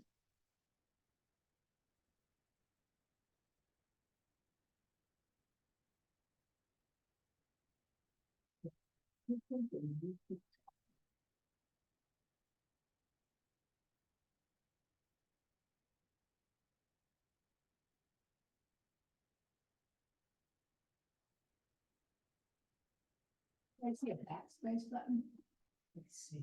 See, that's the other fun thing. All keyboards are different.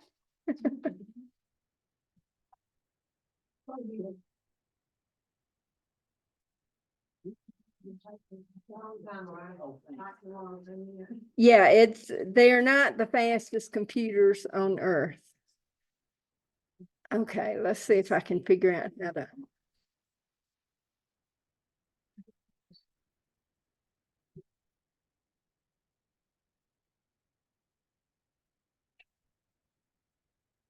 Okay, so when this comes up.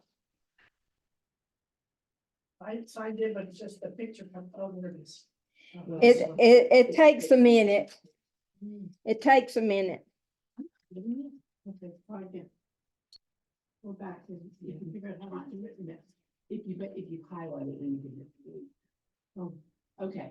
Ollie2, OLLI2. Right, no uppercase, all lowercase, and Capital O. That's HER. SHER. dot. Dot. Choose from 0 to 9. A lot of people forget the dot. And I did the dot. Did you take it in? I'm still not getting it. Let's open, let me pull up another computer. This one's just scrolling. Yeah, it Tell me takes. that I put it in wrong yet. They are not speedy. Dot. Laura, you're having trouble getting people logged in? Yeah, they're very slow. I'm gonna pull up some other computers. Yours is not working. I'm gonna pull up some other computers for them. I'm update in progress. Yeah, see, that's the thing. When you See that- computers see- are all every day. Yeah, they will update when you need them to work immediately, if not sooner. It's been going like this for. I mean, I'll walk down and see if I can help. Pull up another computer for you. So that's one work. Let me find it. Is there a login? Yes, OLLI2. I think so. And then the password, are you ready? Yes. Capital O. SHER. Dot. 2009. This one is I was trying Or to, I return. didn't know how long to leave it before I was trying to.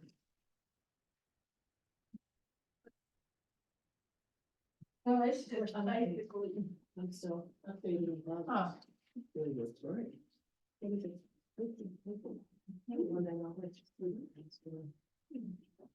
Well, see, for years they didn't, and now you got that little eyeball up here. I know. I pulled up another one for you. The one I got, Oh, okay. 2009. Yeah, capital OSHER dot 2009.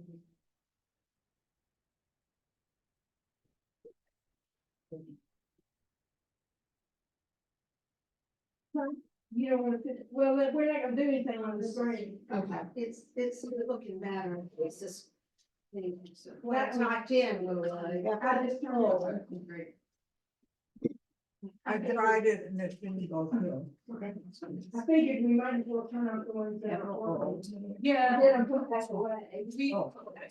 Whoever comes in and uses them at night, doesn't quite shut them down all the way. Well, see, and that's the problem. with those Okay, that was up There was there. a automatically screen, No, it's the Ollie, update, OLLI. you know, and reboot or Two, shut number two. down, like on my Yeah, the six computer. was there when I. opened. that's in, Now, They password. looks like yeah, need you go have back to and do actually this. shut You want them me to down. Yes, capital. Like in here, or did you get in there? Well, then come up here. Okay, I see TR. getting my stuff together. Oh, sorry. Well, let me get you signed in, baby. 2009. And we'll see if this one will work Correct. better. This is weird. Martha's just was hung up And in. then it really should work. Thank you so much. Mine still don't. It shouldn't matter when, but it is. Originally, it wouldn't go off first. Some of them just aren't updated and they're, and, you know, you have different people use them. I know at the library, our computer ops team spends hours trying to maintain all of the computers. And the larger branches have their own computer people because they can't, like Oconee Madison have people who are there, they have other jobs too, but they also have to work on the. Is that one going in? I mean, is that one working? Well, I don't know, mine is black with a, let's see. Okay, if So it's mine white, is that's set an to improvement. Yeah, I it guess is. then it came up with this. Screensaver. It came up with a Mac though. Sorry.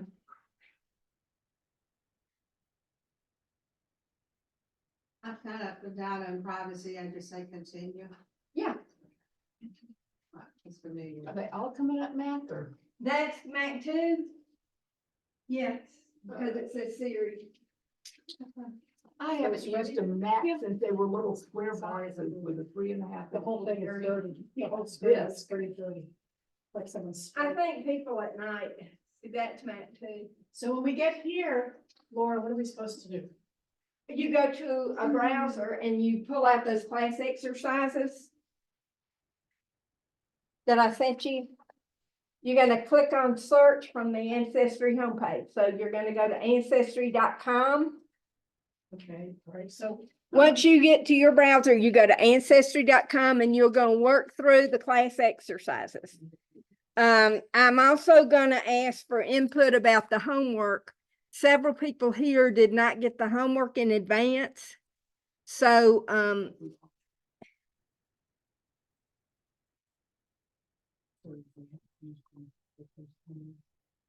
I got the first advanced homework, that's all. but then I didn't get the second thing until yesterday. Right, the class exercises, well, those are to be done today, so you didn't need them until today. Oh, okay. Those are what we do the last half of the class. I was trying to do. My keyboard's losing a key. It's okay. Oh. It's on a number pad. I should. It's use number those. 5. I guess you could just punch it really hard. I don't know if that would work. I don't know if these are these pressure keys or I have no idea. I can use these. But I need Okay. a number. So go to Safari, that's the browser in Mac. God. I'm sorry. It's where I can change the mouse. It's a kind thing.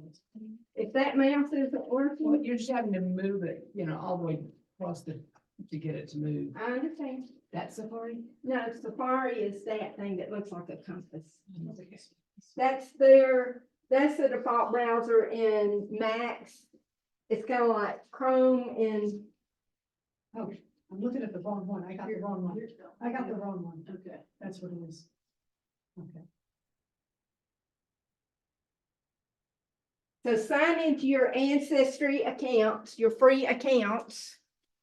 Oh, it doesn't sign into my. Y'all, when y'all get back, sign into your free Ancestry accounts on your computers.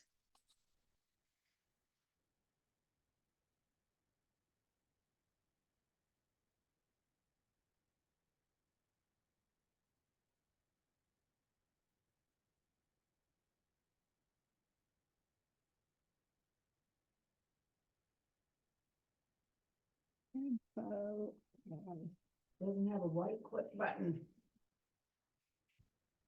It doesn't? No, Macs never do. Is that what that thing is now? I have no idea. Let's go to log in. Yeah, well, I just. This one says we're having a problem loading the page. Okay, are you in PC or are you in Mac? She's in Mac. She's in Mac. I think we all are. Yeah.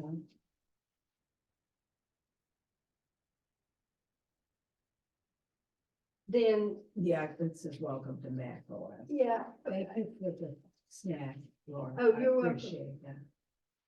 Well, this is a long time.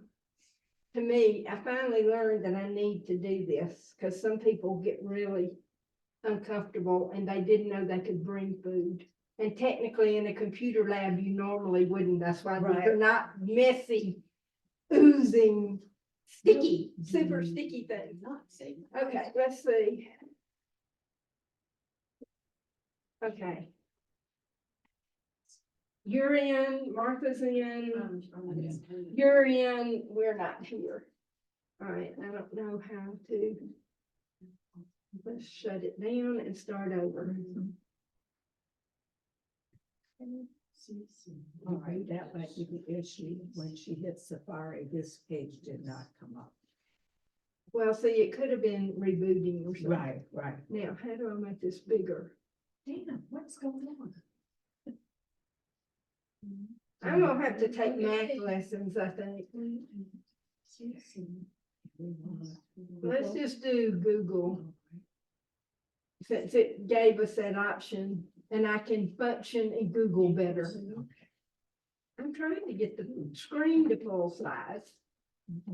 How do we get screen to full size in Mac?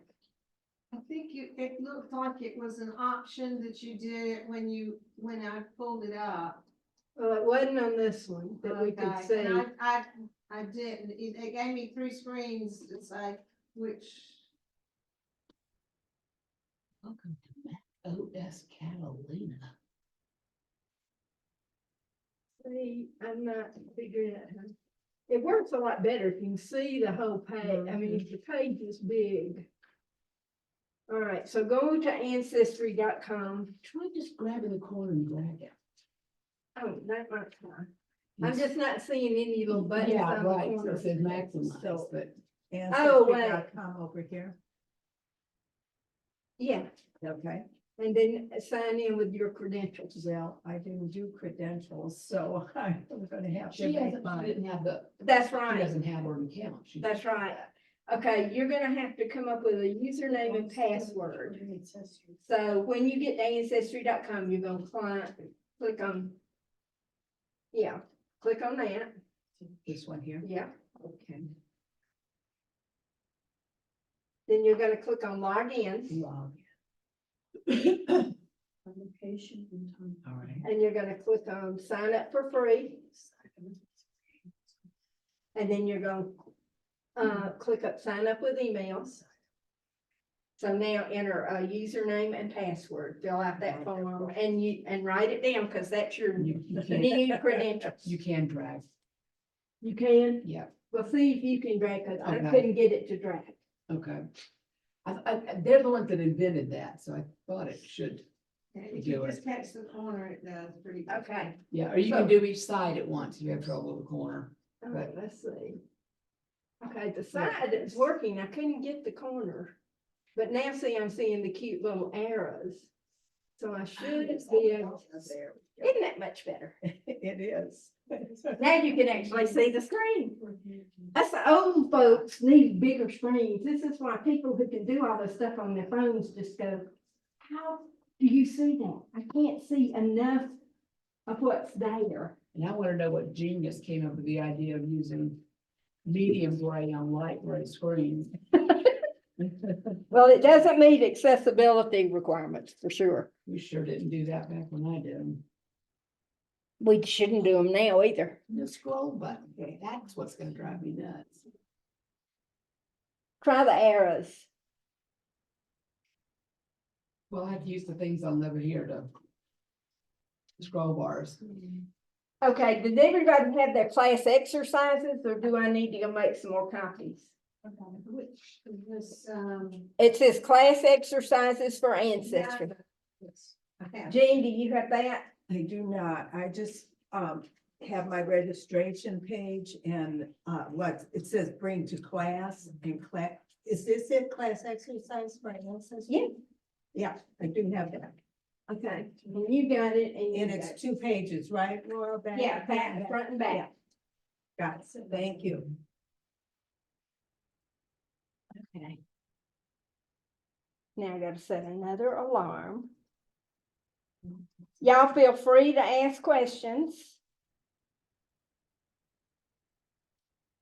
So, okay. Those of you in Zoom land, feel free to ask questions about these class exercises, and we'll take about 20 minutes at the end of class to answer other questions and talk about homework. Laura, did you get the question from Bob earlier? Yes, about the DNA. I told him I would email him some information. Okay, I just wanted to make sure. I had somebody come in my office, so. I understand. Good, I'm glad Yes. you got it. Yes, Amanda got me with it, and it's too long he needs probably it in writing to. Yeah, I learned the hard way. I should have shut my door. So I missed that part. So sorry.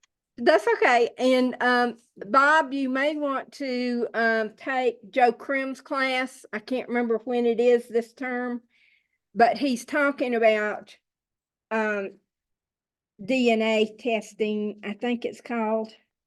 I'm trying to find it on my calendar, but I'm not sure I can.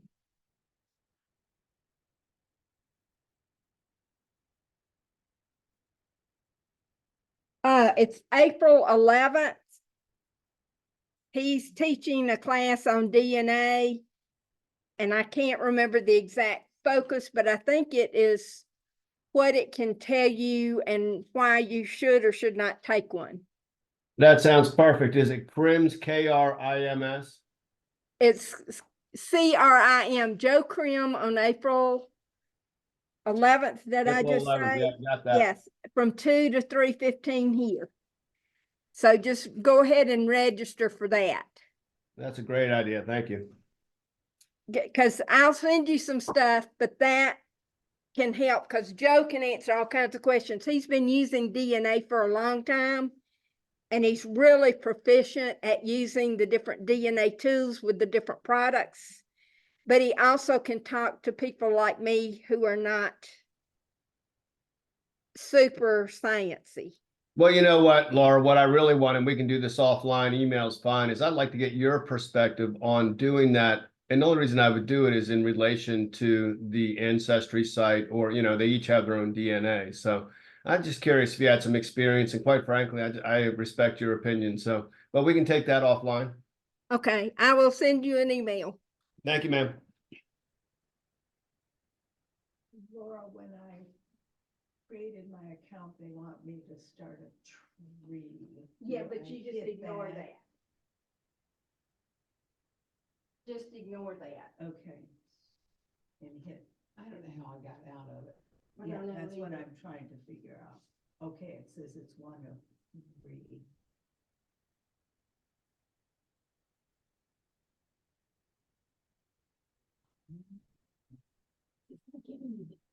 Yeah, I got Prefer stuck not to too. say. okay, that. I mean, that's irrelevant, but I'm just trying to get you out. Out of it. I wonder if there's a, Is there an X over there somewhere? I don't see that's it. what I was looking for. Mhm. Hit, yeah, I think I went out and went back in. Okay. do that, I because didn't they're get what trying to they get did. you, yeah, Yeah, because see, they didn't used to make you do that. okay. So you want me to get records that might have my ancestors? Okay, I want you to choose the card catalog and I then did that. figure out by location and time frame I did that. what might have, so then you pick a collection that you think, So like the Confederate Army casualty list. if you know he was injured, or if you don't He was know whether or killed. not he was, then yes. that would be a good choice. Okay, so Cause that's something that you would be interesting to add to his story, particularly if it gives you more information. Did he serve in a unit from Georgia? yeah, he was killed in Kennesaw Mountain. Okay, then you're also gonna wanna go play in the Heritage Room in the Georgia Confederate pensions, because his widow and heirs probably were eligible. Yeah, one of the things I want to do is find out where their farm was, because that's where he was buried. According to his family, Right.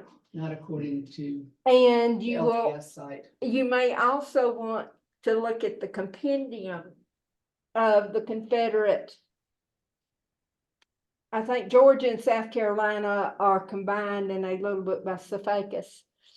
But it's really interesting because it talks about the places the units went. And there's a big one for the Union Army. So for location, I'm just put like Cobb County, Georgia. Or leave it blank if you don't know. Well, Well, since he was killed at Kennesaw I Mountain. know that's where it was. Do they know that's where it was? No, who knows, because you don't know what was Right. in it. The little green button up here is for full screen. Oh, well, that's good to know. Oh. Oh, well, that's of good to course. know. Sure, that makes perfect sense, doesn't it? Yes, Very so interesting. now all you gotta do is get it to one window, Yes, one of those, because right now, but if we bring this down. because you can get rid of that one, Right, right, these were from other classes, because they're in family search. See? Sign Yeah. in for family search. some of these are really old. See if you can click on the X there and see if that will close it. No, Okay. we have to hit close or cancel.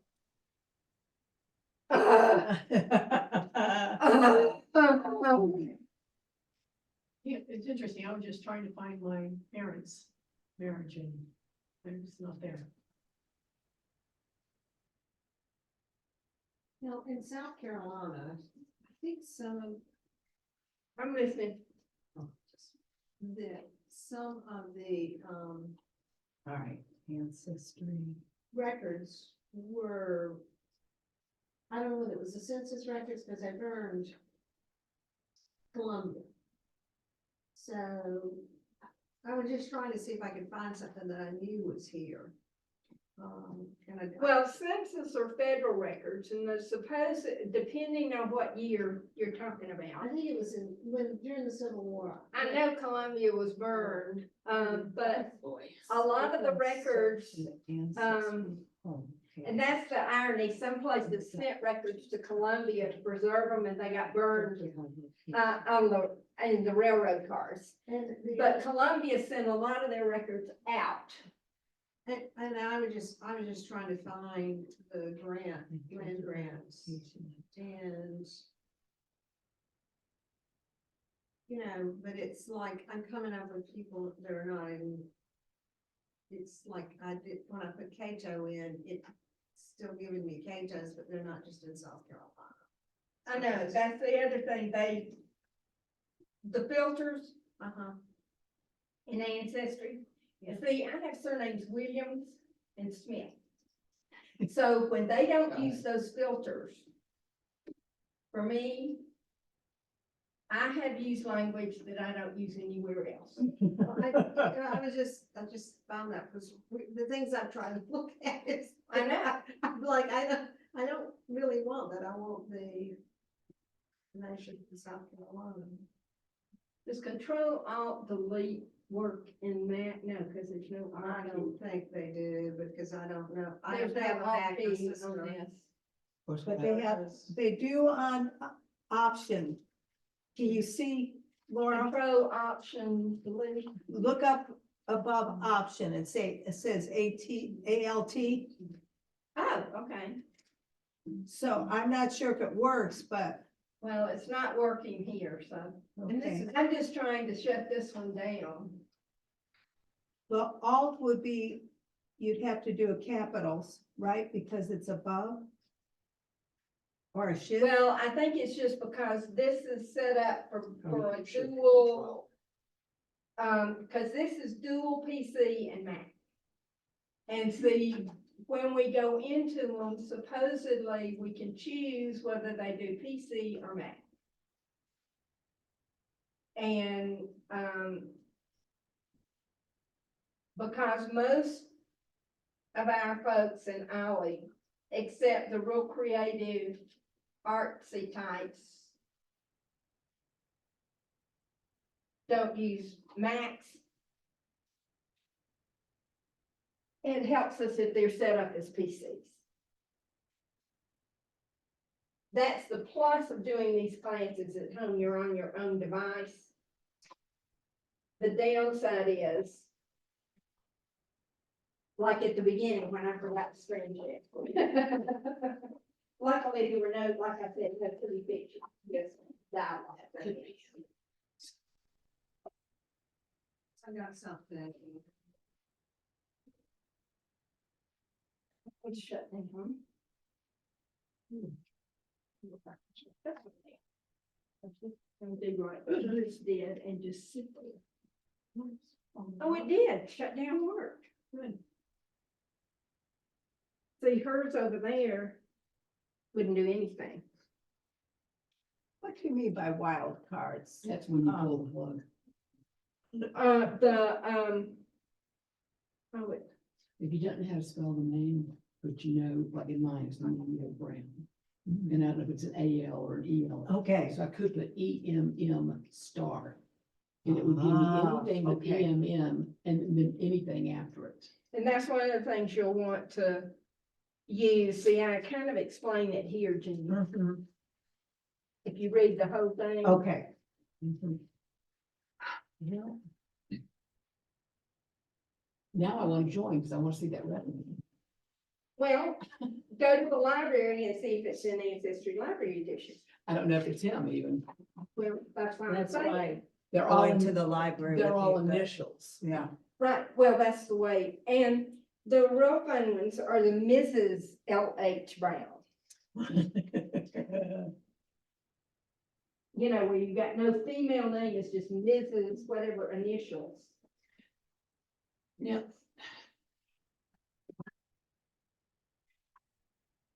How do we use these research logs? I did not understand what goes where. It's, well, I'm gonna send y'all some better ones, but what I like is the ones, there's some of them that do it by website. I want the name of the individual Okay, that I'm researching. okay. Because Right. then you talk about every place you found something and where you didn't. Okay, but I guess what I don't know is what to put down here. That I got, but Well, you would put in exactly the name you used, okay, and then ESM. It says Okay. exact spelling, sound X, or metaphone. okay. That's what that stands for. And so some of these you can click exact search. Right, And so you want to put the name right. that you entered. If you use the exact search, the same name, using the other, and what results and what fields were searched. Okay, now when I put broad, you know, what is that? Is that S or is that M? I mean, What are you talking about? you could put, you know. You if would did just this, put, But I did broad. It doesn't give me ESM up there. then that's sound X, Okay, basically. okay.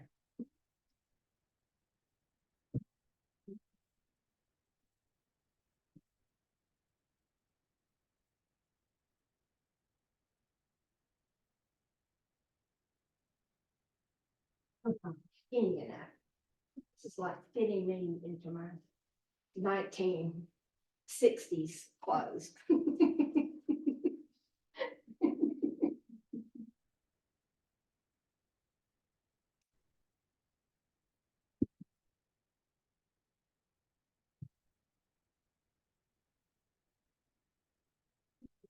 Saying, when the gentleman was asking about the DNA, Yeah. the seed asking, because I came in I saw that there was another class that's going to student. Yes, Joe Crim, and he's really good. He is a researcher and former teacher at UGA. So it's not like there are a lot of people who know stuff but can't talk about it. He does both. He knows stuff and he can talk about it. So I would recommend. And I twisted his arm to teach this class. What are you trying to I'm find? just trying to find out anything, I'm just trying to figure out how to use it, because basically I have a fairly good I can go back pretty well to like the early 1800s. Mhm. The Cato side and the Walkers. I have a document that I know that there's Isham Walkers were in Colton, South Carolina, and part of them went to Florida and Brunswick, Georgia, and I have a feeling of where they are. My mother in the 1980s was really into getting all of that. She's still Good. and they were hard to read, but because her mother and father had each been married twice, because the spouses, so her mother's children from the first marriage were like much older. They had more memories. Right. So she had correspondence with them, and then she went on her dad's side of the family, and I got 3 pages of questions going back with everybody, and that's right. And just document some of that, to make sure that you, like when it says they were married in such and such. Some of them, some of them. And South Carolina married was the thing. South Carolina did mandate. Some of them didn't really seem to have anything, and so I was just trying to pull up something like land records. I've gone in because it was on the Roots web. Okay, court, land. And wills, I know that funding. there was some in Saluda County, South Carolina, so. Well, then put in keywords, put the county. Don't put the word county. Well, you can probably put it in here. When you put county And and then I thing have here on the some in card South catalog. Carolina. Mhm. Because see, this is the thing is, Well, I know put it down there on USA. states. Yeah. That's what I had done earlier. Her last And name is then when I Bratton, pull up, and I think Cato, I can find T-T-O-N. where they. She died in 1869. Because And I she's found buried it in somewhere Wisconsin, from but I Roots Web, think and there's I a possibility she was born And I, in French and that Canada. was. Then look under there. She would probably be in birth, marriage, and death. She Considered. might be in census. Because it's You in that think so, initial, don't and maybe in the Census doesn't initial catch everybody up now. Mm-mm. Yeah, it So, could be, because it's those all are really there. over. Yeah. And if the land originally, see like, If you know death. in burial, Clark County, take we that have a one. record Okay. in a probate court. And then- She's buried in the US, but I can't find any records of her in the US. He was killed by a slave at the time of the Jackson. Oh, Canada's. So those were originally. Her parents were transferred, from Canada, because and I probate think there's a was not possibility settled until after. because they migrated to. And I must try this. Okay, but and we're in see the what death happens burial here, because cemetery. And would- Yeah. one of the Right. ones I But know. Yeah. I know should- the I bet cemetery. And don't ask me how to go Cato and change that. 'cause No, I couldn't you figure have it to out. go Goes back to, something. go to, it's gonna tell you, This was probably. So you go to the And it's the county. dates. Yes, because she was You may only have to go. 15 when she well, died in may not be- 1869. That's what I'm saying, So I know she was. I was looking at this, 1850s. I went through this morning. You just look at the ones over there I and needed see. to do it, Like and the they didn't Canada have it, Bus. they didn't even Yeah. have Saluda County Yeah. or. Well, it just means they don't have the records. for Thank those. you, thank you so much. And, I know my and, father's great grandfather died. But at somewhere Civil War. along the way, you know, I went Battle to Ireland in Council. 1995 with my aunt who was. But the only at that record time I could 89. possibly match is E.W. Brown. They're all. And we'd always been told, it's 3 brothers came from Ireland. I know that's the standard. Okay. Cato is That's not with an my Irish. Williams, that's with my If Smiths. I had a so paid that's- membership, I could But go to Cato the is record. not Pull it up. But Cato is not, it's I more than do English. recommend what she just said. Or maybe Scotch. I mean, use. maybe the Scotch Irish, Ancestry because Library. they at were Bishop very active Law. in the churches. I go to the Heritage Room Oh, And over even- in Edgefield County. Presbyterian. No, they were Baptist. I said, so that tells me when they came over in the 1700s, they were coming from religious streets. Well, but it's the- interesting because that Library is a edition. place. We can I do. mean, nothing from South UGA. Carolina You get your invited UGA. the Scots Irish That's right, to that's come right. and Are settle you in from certain around here? areas. Yeah. They heard left, that. and Have they you been speak up the there? same I have in not. German. You They can were go up trying there. to It's create in the Athens from Library, Native but American it's times. upstairs on the second floor. As they developed And the you know where the upcountry, computer it's really banks are on the fascinating. second But floor? interestingly, I got it down to It's behind the these computer people, and I banks. don't. There's actually an entry door into the heritage room. And it is Is that wonderful. mostly It was information back in the around 90s here? before I Or went is that, down. is it like It was just- Athens? I tried to area? get down and I had. to There's sit a in whole train stand, section which of is books really for Christmas Southeast the day United of States. until I There's a whole went. section of books on military, Books here for the church Civil for War, the- military, and then it has It individual tells me who witnessed um, it.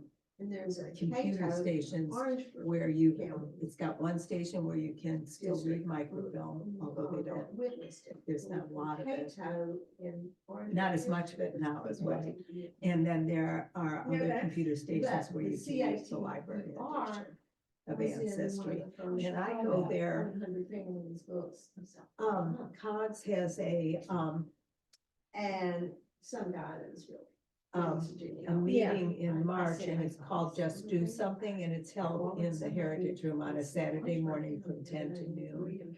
And there should be somebody from COGS there who will help you with the Relevant. library edition or you I should can. probably join that. Because he wouldn't travel, well, But the depending on Heritage where, Room is one. what the boundaries were at that time. Well, And even. check that. COGS is Clark Oconee Genealogical Society, but with this being a college town, they have people from all over. I'm the past president of Just that, outside and the Laura's school. the Right. activities It's chair just now. the southern tip of the Savannah River Plains in Barnum County. And she that was would where have his the date plantation for was. the, And this was up on. the Just Do Something. 20 in. But if you haven't been up to the Heritage Room, I highly recommend it, and they are Right. super, super So helpful. that was still some distance. Yes, But Yeah, I should try that. but see, if somebody in the family. I've been didn't using sit, they the could've Ancestry visited Library or paid edition to print out for years, because I didn't want to To pay get it for set it. up. And they had. And to make sure Right. that the land stayed where it Of needed, course, I don't have And to they pay. did. and they may have I would had pay for it, so I'm gonna have to an go with interest. I hear in ya. that, so you, But You I may used to wanna teach school and I have to have a reason to get You out may of wanna the go house to the because I family miss court. having a place to and, wait. and look at those counties. I just moved back up here. When, next week, when you do the homework for next week, Help my father.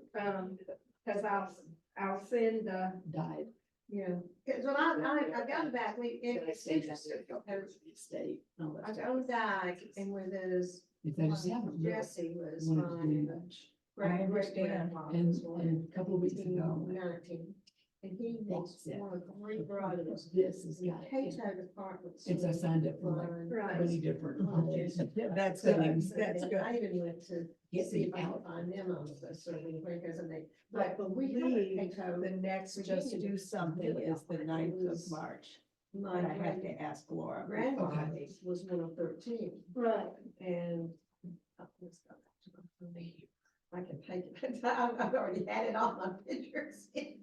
Well, I didn't have the pictures, they were already put in by somebody else in the family. Okay, But anyway, I can take it back to about the and 1800s. this And I can't take my particular mother's mother ancestor back is any buried further with than- two other ancestors. Yeah. One is my Her great mother's grandmother, and I I have can't- records I on got here. lose it. Her, and one Right. is And it was a child of my great grandmother. I've only had one connection on the. But this in the beginning. young lady, It I was cannot sometime. find her and I as couldn't part find of their her. family. well, you both voted, Cousin. the thing is, depending on which. Yeah, kid, she was you only did the 15, blend, so- I know. mitochondria. But Laura's Yes. right, you But can't this lady make came- I assumptions did on what, family search, I and keep she saying came she couldn't have such a been highly- You newlywed. mean family But Family tree. one but- of our Oh, other she officers in said COGS all said, Mhm. And she said to me, I have lots of relatives who And I were understood. 14-year-old brides. Right, a lot And I of was like, It really were. I Would that just matter can't, if they died in yeah. childbirth? So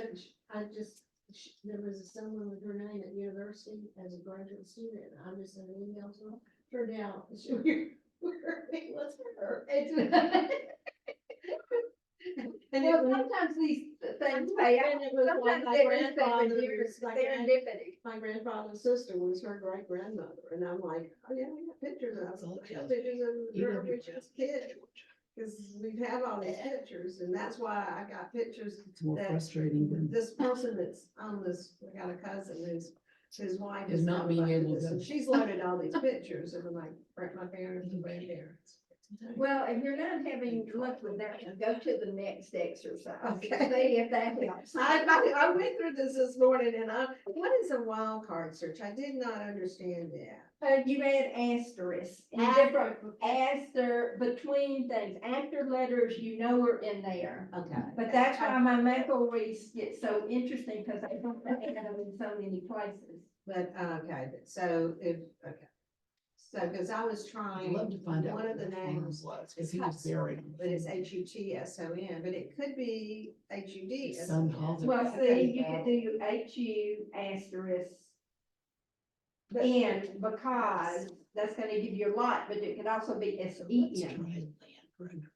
or SON. And Cato's could have an E on it. Or So most- even SIN, because see, part of my muckle wreath, I mean, one of the variant spellings of my muckle wreath is MUC, or just MUK.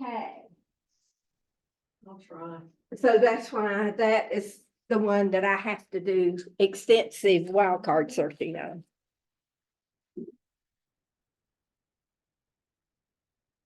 With the research logs, what you're trying to do is document, these are the searches I did in this database and all the variations of those searches, so you do not have to do them again or say, oh, I wonder if I did that search. I understand, I just don't know how to make it fit on, I don't know how to put it on the form.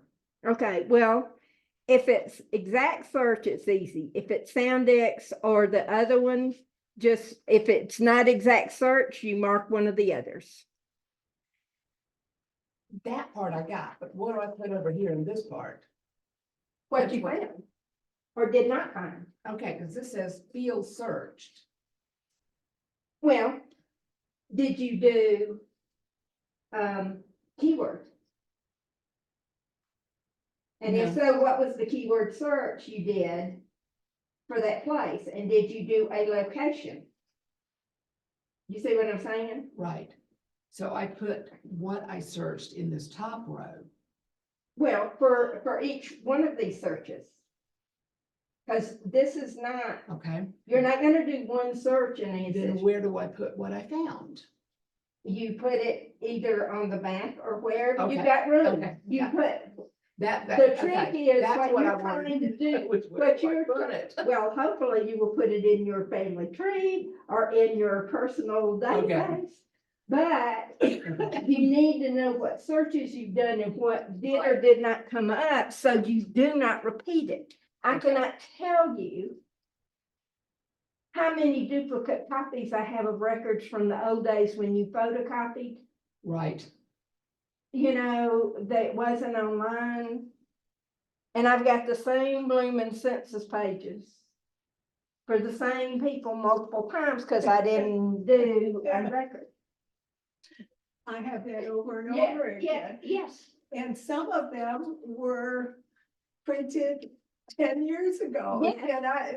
And then when I printed them last year, I said, hey, wait a minute. Yes, exactly. Why are you in this if you already had this information? Exactly. See, that's why I'm saying. And see, I've never used to use research logs. I'm trying to get in the habit Okay. So of I've got doing one these more things record. now.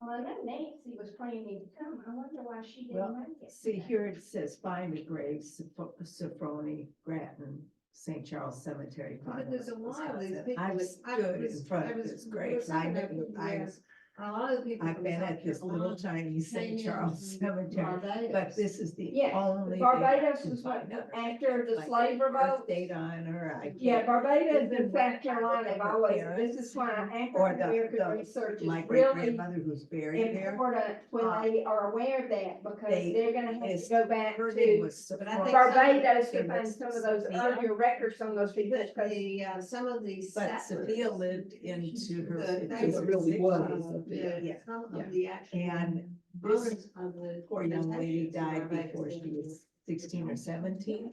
So she's. That's what I'm saying, when they separated, they brought their Oh, business. yeah, they did. And- Oh, yeah. So what I find is Like, the ones who died early are very frequently not there.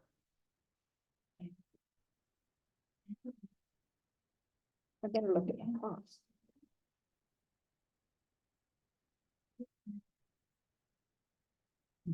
If you're having trouble coming up with hits on 1 and 2, go to some of the others.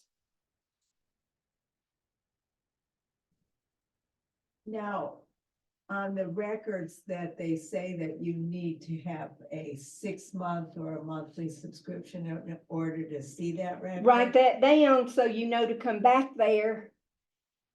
So that is exactly what I'm talking about with that you're using this as an index. You now know that there may be something that you need there. And this is exactly where to go when that free trial comes up or when that set of records is free. And when it says click for free trial, No, that will set you, then you're subscribing for a free trial, Jean. okay, and not for. And they'll usually give you 1 free trial. So if you use it up You're done. now, Yeah, Okay, so I was just trying to do something basic, like trying to find my parents. right, Okay, so I went here to, under birth. well, everything is not in here. Yeah, I'm finding that. I can't find anything. Well, how recent was their marriage? 52. See, that may be, it may be that those are not available from wherever that was. Where were they married? Miami, Florida. Nothing comes up. Right. Under here, it doesn't even have Dade County. Well, I'll then- write this then down. They may not be there, or they may be in another database. Yeah. I mean, Ancestry does not, none of these have everything. Yeah, I'm finding it, because I went just to find like his military service. In Pennsylvania, doesn't have anything there. Haven't been able to. And find see, it. there are people So I don't know with if it's better similar to go back names, further or not. including Sophrony Grattan. But, they're in you made a point, Massachusetts, start which, with you and then you can work your way back. she was Well, either I in see what I can French. do. Well, Canada and you with do her need to parents do or everything in you can find on them, Wisconsin. because then you've ruled out looking for them in She these was not places. in the east. So that, so this isn't wasted, as long as you don't do what I did and look for them now. And then 10 years ago, I had already done this same search. Mhm. And so now I have wasted this energy. Which is why you write things down. Yes. Is there any way to keep things set, when you go back from, once you go from one search to the other, it doesn't. No, it doesn't. You have to go back with that. Because for one thing, there are different filters on some of those databases. Because some of them are going not to let you filter by certain categories. Remember, these things have evolved over time. And sometimes they get all of it moved over and updated, and sometimes it takes a while. This is why writing down all the specifics about what search you did and what results you got and the date you did it are important, because if that same collection gets updated later, you may want to go back because you really think they probably ought to be in there.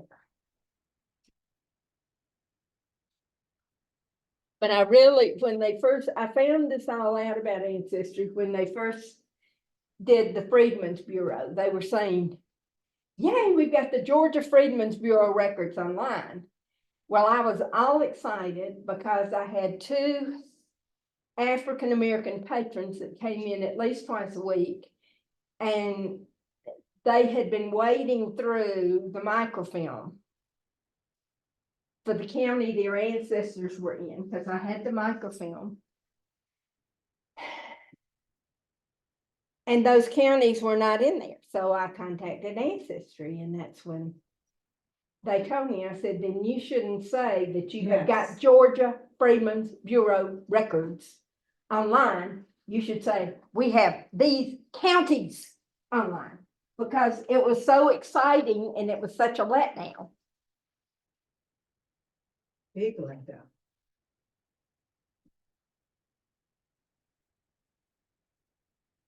So we continued working in the microfilm. So when you're doing this message board deal. okay, Yeah. 'cause I just got frustrated the other. And you put like, search the boards, you put a keyword that I would think that would be your name that you're looking for. That or a topic, like the example it gives up there is Civil War. So if you're looking for something about the Civil War in a particular place, like if you think your folks were near a battlefield location, or you know you had an ancestor in the Civil War or in a particular battle, you could even put the name of the battle. You know, you see what I'm saying? You're just doing broad fishing. You're casting a wider net. But if you notice, there's a lot of unseen stuff on a lot of those. You have to go way back. So just play with it. You never know what you're going to find. And it may or may not be your person of that name. See, I have that problem a lot.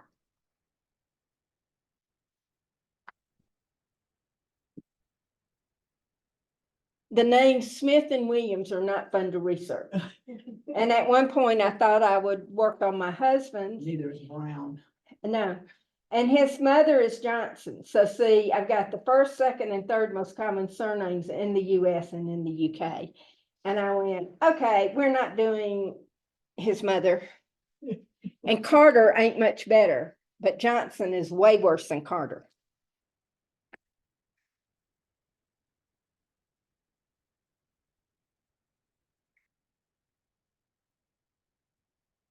Are there any questions so far? Does everybody understand in Zoom land understand the wildcard searching?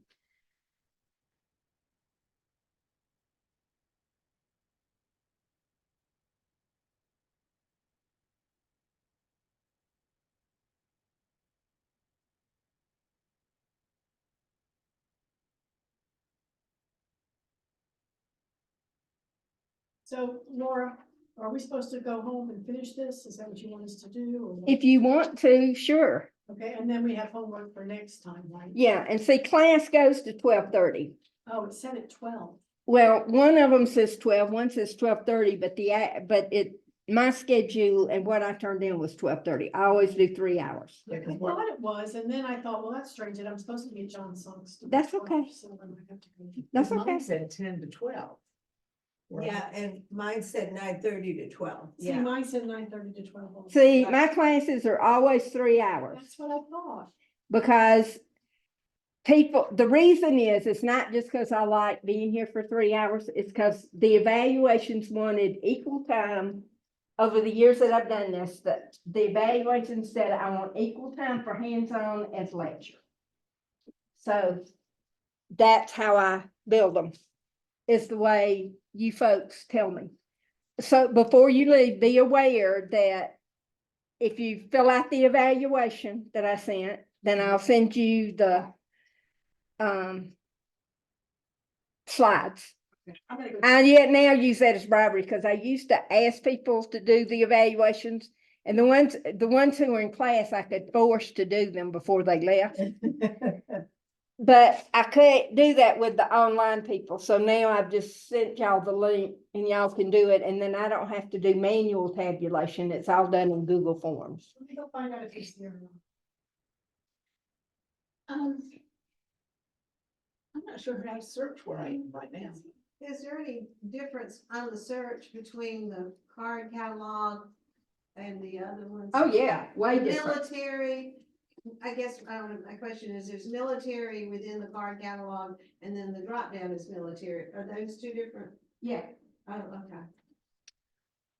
I followed the records through, they had one for Troop County database and records, and how do I now look for my relative in here? Well, scroll down. Yeah. Sorry.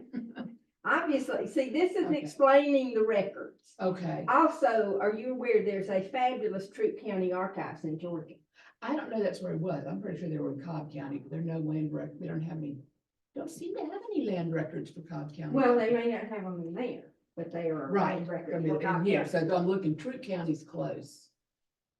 But, and see, you can Oh. click over here. Oh, no, again? I mean, I think I'm gonna have to start coming the day before and set up half the room as PC. If I can figure out how to do it. Okay. See, this is saying, see, these are miscellaneous records. So what it's telling you is it's including all of these. Right, So click, choose, okay, so I could do deeds. yes. And then it's giving you timeframes. Okay, Now, the thing is, they could have owned land during that time period, but if it wasn't transferred during that time frame, one way or the other, it's not going to appear in those. That's another thing that confuses people is they think, well, if they own it, why isn't the deed gonna be there? And I go, because if it wasn't transferred, if they didn't either buy or sell it during that time frame, it's not going to be. And the other fun thing about Southerners is sometimes we don't record things till 40 years after it happens. When somebody finally dies and you finally got to establish title. So 40 years later, they finally record a deed, you know, that should have been recorded. So when you can't find it where it is, you have to go, if you know when it actually happened, then you can work forward when it doesn't appear anywhere and hope that they did it late, that So- they procrastinated. so I know that they sold the farm after he died. Right. And So see, that's probably also gonna be reflected in the probate records, because when they are doing under Georgia law.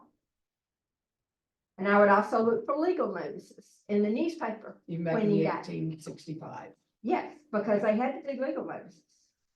You may not find an obituary, but you're gonna find those legal notices. After the Civil War, maybe not. No, because land was all they had left, Luann. Not a lot of them had land left though. Exactly. But that's what I'm saying, whatever if somebody died and there was property involved, they're gonna do the legal notices, because people had to come forward and pay the debts. Now, different states have different laws, but most of them have some kind of legal notification that has to appear. That's why there are these things called legal organs that are newspapers. I find looking for legal notices more beneficial than obituaries when people die. Can't find them. When I tried to look at the Troop County records, I have to join. Okay, then you write it down that they have those records and you want to check them later and see if they're somewhere else. Just, how do I close this out? Now that, I'm not sure. Wait a minute, what, if you got the little red dot up here, Uh-huh. that's what I learned, worked on that one. Oh, Did okay. you sign out of the ancestry though? I did. And then, Yes.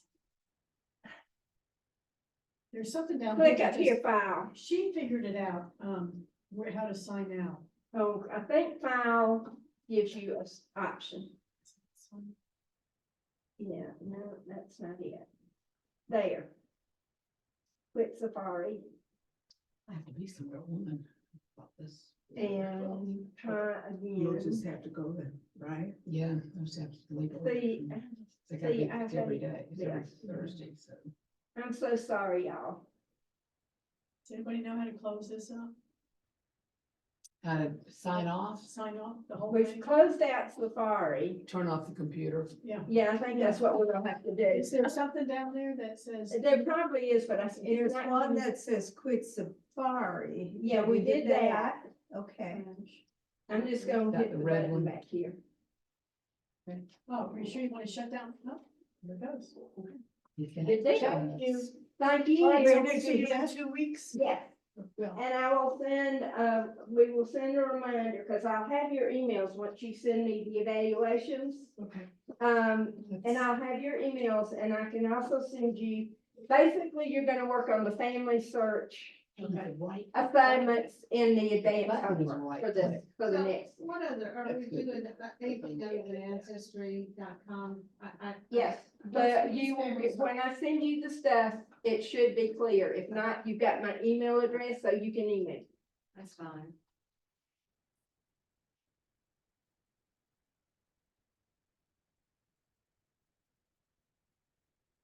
Did you find out how to close it out? Nope. Well, what did you do? Well, Dawn had a meeting, so, okay. I did too, so I thought this went to 12:30, I'm to 12. Yes, okay, future notice. If you sign up for one of my classes, it's 3 hours from the beginning.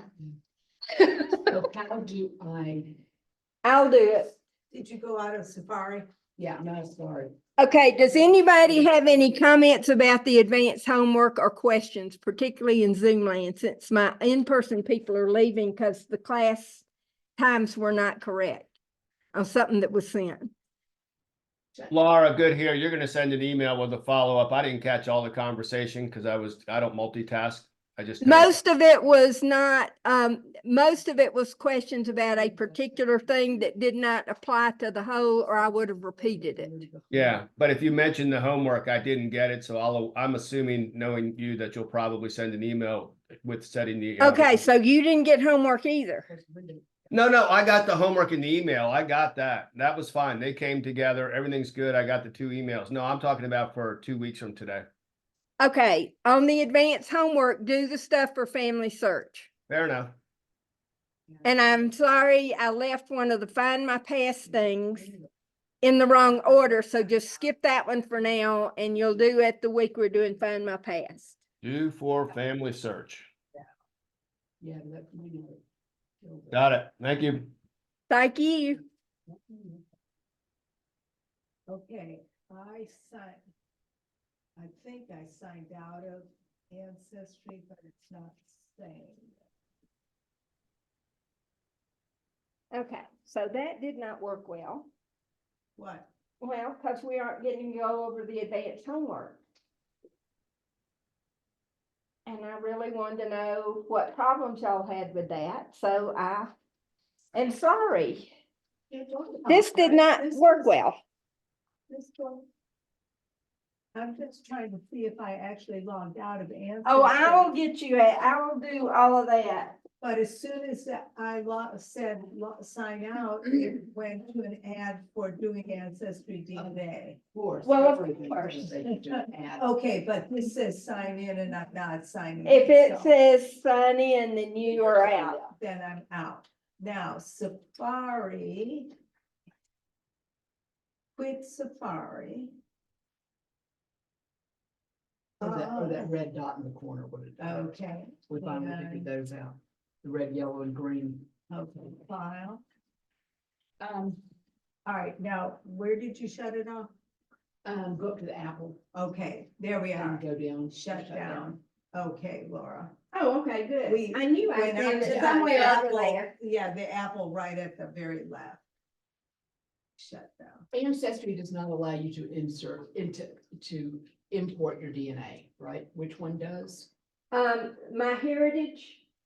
See, I usually recommend you want an ancestry test, particularly when they're on sale, because they have the largest number of people. However, it is very US centric.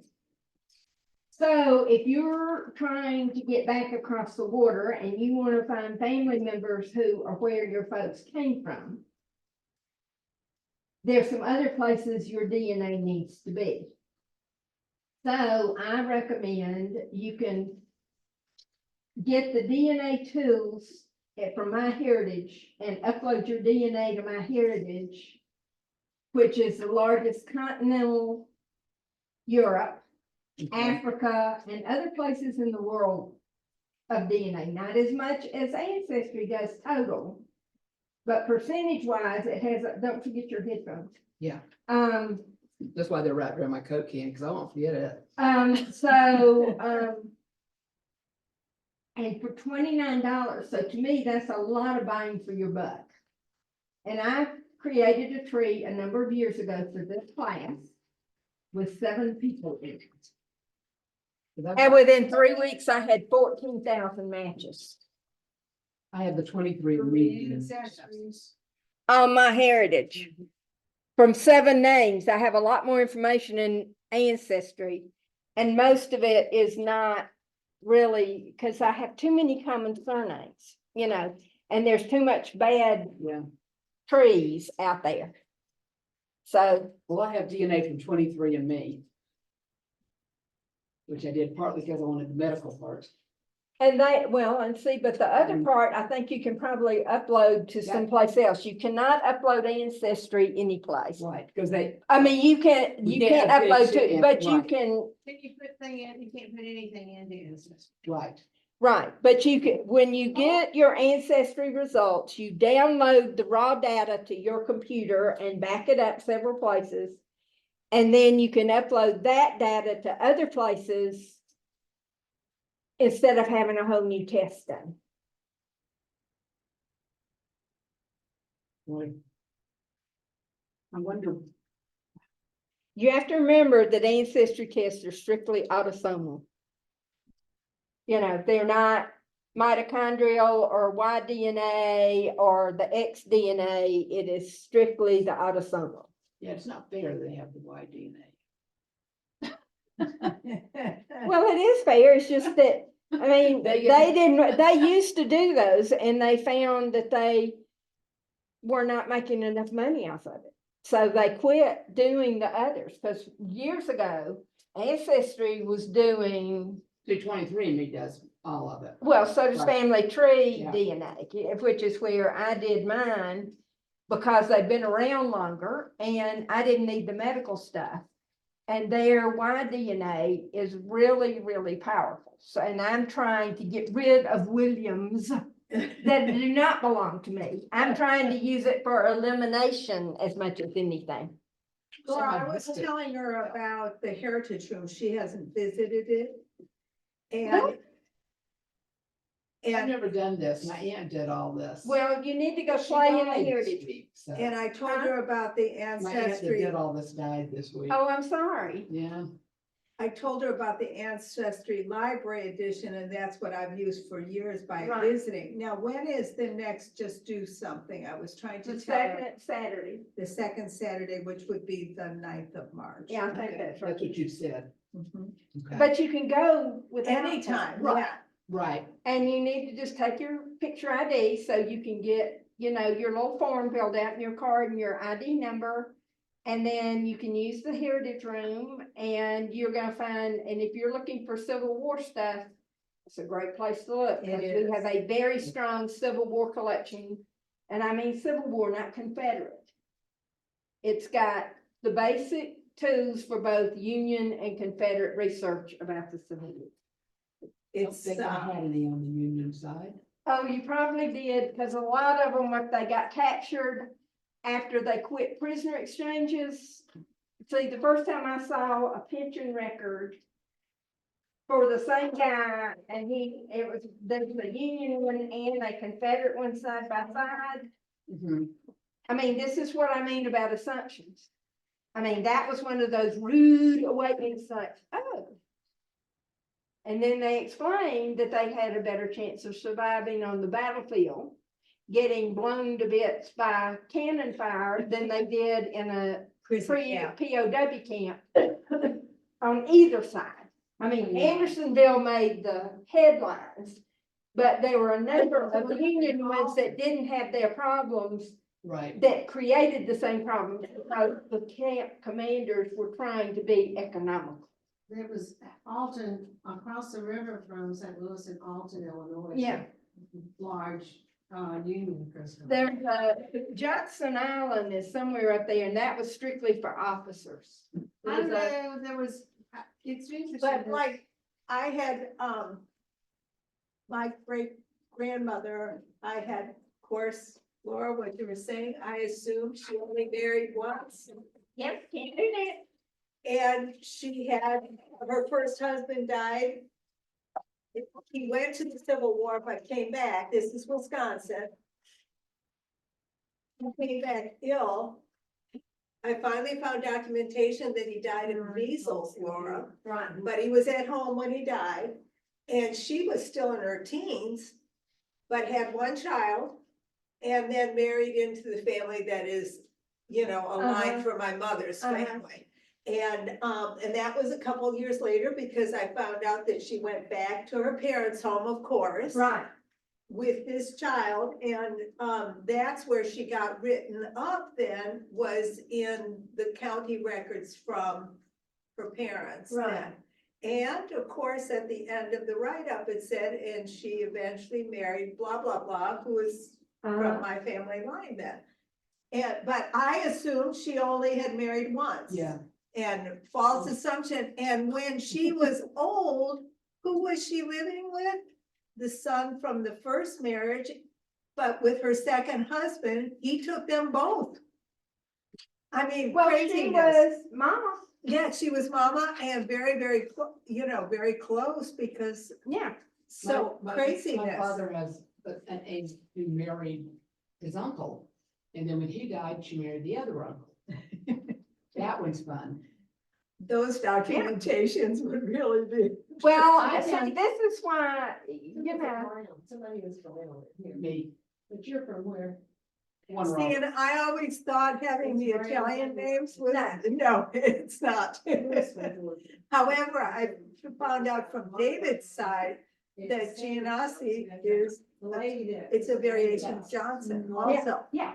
East, almost. which we didn't know. Well, Of course. Gianni is Yeah, Italian for John. Yeah, and And Nasi it's has biblical, something see, to these do with. biblical names I know. are a problem. And Nasi, N-A-S-I, is some variation on birth, so Johnson. Where I grew Yeah, up. yes. And of course, David told me he had, quote, no family.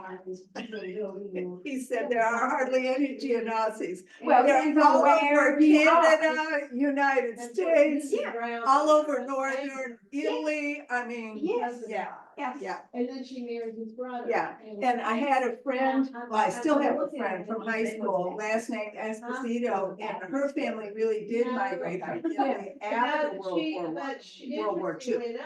And they lived in Naples, which was just decimated in World War II. And I said something to her about her name once. She said, Jean Esposito is Smith or Jones in Italy. She said, and if you go to those surname maps, the dots just cover Naples. You can't even read the Naples name because there's so many. Yeah. So It's just, it's crazy. Yeah. well, see, but I we, have trouble tracking my. It's what you said about those assumptions that those we. things that we have in our brains based on what we think we know, Kid. and we're wrong, and see, that's why My father never mentioned. I know how uninformed I am about this stuff, because the more I learn, the more I know I do not know.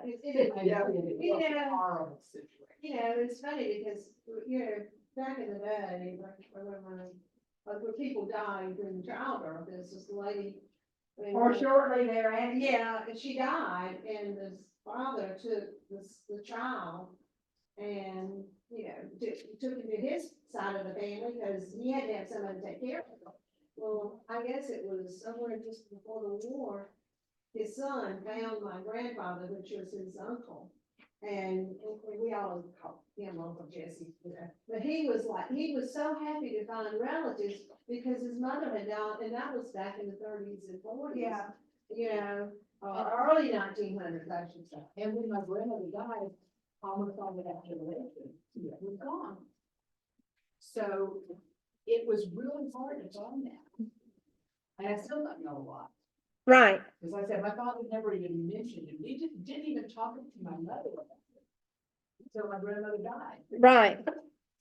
Well, maybe she was not a nice mother-in-law. My great grandfather. Oh, no, he was, Well, like he was, ours, it was a you know, very bad situation. She divorced him. Ah, well, that's why he didn't talk about She it. was only 37. I don't know, he didn't When talk was about that last either, but I child, know and I there looked was- up the last child's Yeah. birthday and the great grandmother's death date. All right, well, I Which was was just a few days apart. That's fine. And devastating, you know, and. Bye, y'all. my grandfather, of course, married within a year or two because he needed help with all those children. That's funny. One reunion we went to was 13 cents. Okay, y'all.